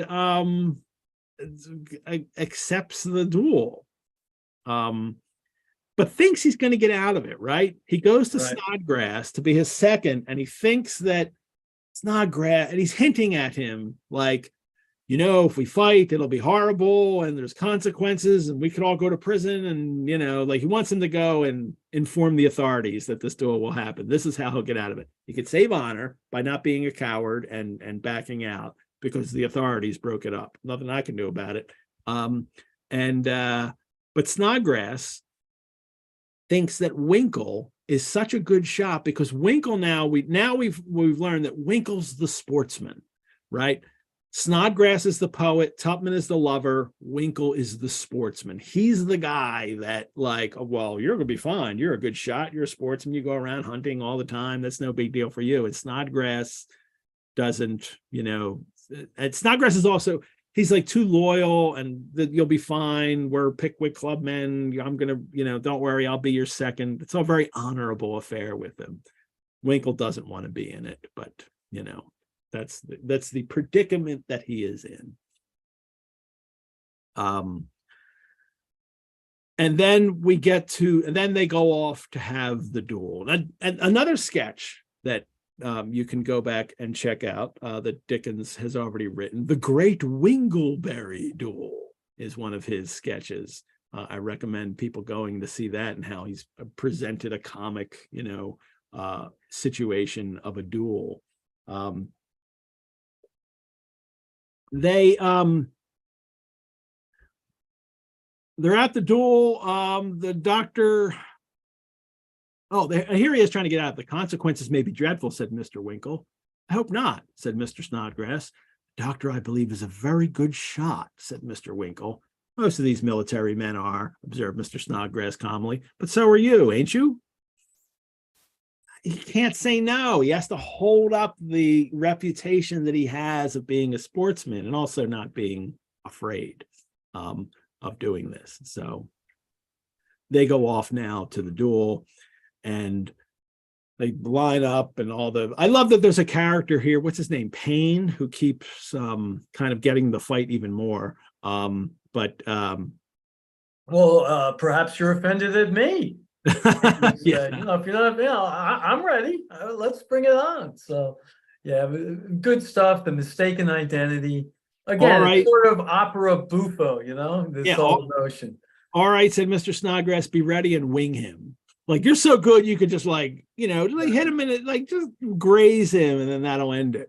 It occurred to Mr. Winkle that this advice was very like that which bystanders invariably give to the smallest boy in a street fight, namely, go in and win. An admirable thing to recommend if you only knew how to do it. But he's going through with it, right? He's like, this is at least, you can at least admire his, I'm going to be shot, but I may have done this, so I have to go in and face, what's going on here. The doctor, though, finally shouts, they kind of get up there, and the doctor, what's all this? That's not the man. Not the man, said Dr. Slammer second. Not the man, said Mr. Snodgrass. Not the man, said the gentleman with the camp stool in his hand. He's not the person who insulted me last night. Slammer recognizes you're not the stranger in the green coat. And they try to, and so they're going to call, and this is where the Payne says, I'm not the person, and that said the man with the camp stool, is an affront to Dr. Slammer and a sufficient reason for proceeding immediately. Pray be quiet, Payne. He asks him, Winkle tells him, the coat that he has, the proposed uniform, sir, of the Pickwick Club in London. The honor of that uniform I feel bound to maintain, and I therefore, without inquiry, accepted the challenge which you offered me. Very honorable thing here, very honorable ending. He's not been embarrassed, and we're laughing at how awful or cowardly running away. We get him to behave in a way that makes him not a coward and not just a figure of fun. And the doctor Dr. Slammer is, of course, taken with this, right? But right. You're an honorable man, that you would be willing to go to a duel when you didn't even remember the insult. So, and clearly you didn't do it. So, well, they all agree that they're going to meet later. Winkle invites him. The doctor will come and meet his acquaintances. And that's where they leave it. So they say that we'll look in at 10 o'clock for half an hour. Boy, this group kind of keeps late hours, 10 o'clock. I'm in bed by, in my middle age, but I guess Not me. Pickwickians, they party on into the I'm a late nighter. So late nighters. Yeah. Well, so we got there. It's 4 o'clock and we're through, really. As I mentioned in this, and let me share the part again, the serial issue. Here it is. And I will scroll down to the end of the text. And here's the end of chapter 2. And look, there is a chapter 3 listed here: a new acquaintance, the stroller's tale, a disagreeable interruption, and an unpleasant rencontre. But what it is Mr. Pickwick's wondering where they're at, his friends, and they're sitting down, and and then they return, and there's someone else there by the name of Dismal Jemmy. And he's going to tell a story. And then it just ends there. The dismal man took the hint and begins to tell, a story about the stroller's tale. And then it's over. And then you get the back cover with some ads here, traveling and hunting maps of the English counties, for the sporting cockneys in the city could say, oh, I'll get these maps here, and then I'll go out and go hunting, and other books. And then the back cover again is just more books, and that's the end of the issue. But we just get this into, like, now I'm going to tell a story, and there's no story left. Already be told. That's in the next. That's what we're going to talk about, that whole chapter 3 next week. It is Dickens overwrote. He had written too much, and he couldn't put it all in. So he's contracted to, contribute with 32. No, how many pages? 24, I think, at this point. 24 pages, and he's written. So he just attaches that end to it, that chapter 3, and that'll continue. That'll never happen again in another serial. He always gets it right. Sometimes he has to cut out. Sometimes he'll edit some text or expand text. He does that throughout his history of writing monthly serials, but this is the very first one that he's done. And instead we have this awkward chapter beginning, and then it ends before the tail comes in. And so we'll hit that chapter next week. And yeah, we got close to 2 hours for this one, right? Right. Well done. Coming up next month, I wrote next week in my script. Coming up next, I'm used to that. Coming up next month, we'll get to hear Dismal Jemmy's tale. We will see what happens when Dr. Slammer meets the stranger in the green coat with his friends. And the Pickwickians will meet the Wardle family, which will become a connection in this novel. And we'll also see the final illustrations for the serial that Robert Seymour had drawn, and we'll talk about his untimely death. So, Pickwickians, thank you for joining us for number 1 of Monthly Pickwick. Kevin, thank you for starting this trip with me. Ed, thanks so much. I'd be remiss if I didn't mention, since I saw you had a good response to the Omega Man, that Charlton Heston's character, remember when he's holed up in that house in LA, he's got a bust and it's sort of dressed up like MacArthur, and he calls him Snodgrass. I did not remember that. How about that? Interesting. Snodgrass is the name. So it goes movie I love, Omega Man, based on one of my favorite books, I Am Legend, by Richard Matheson. Well, everyone, let me remind you to subscribe to our channel that you're watching right now. Like these videos. You can support the Rosenbach through donation. Your support helps us create more programs like this and also care for our collections. You could also become a member. Membership gives you early access and discounts to programs and courses. You can find out more at our website. Kevin, farewell, my friend. I am Edward G. Pettit of the Rosenbach Museum and Library, and I'll see you all next month for number 2, chapters 3 to 5 of the Pickwick Papers. And to send us out, bottle stands, pass it round, way of the sun, through the buttonhole, no heel taps. Well, maybe not no heel taps this time, but I'll finish this, rest assured. Hear, hear. Thank you, Ed. Thank you.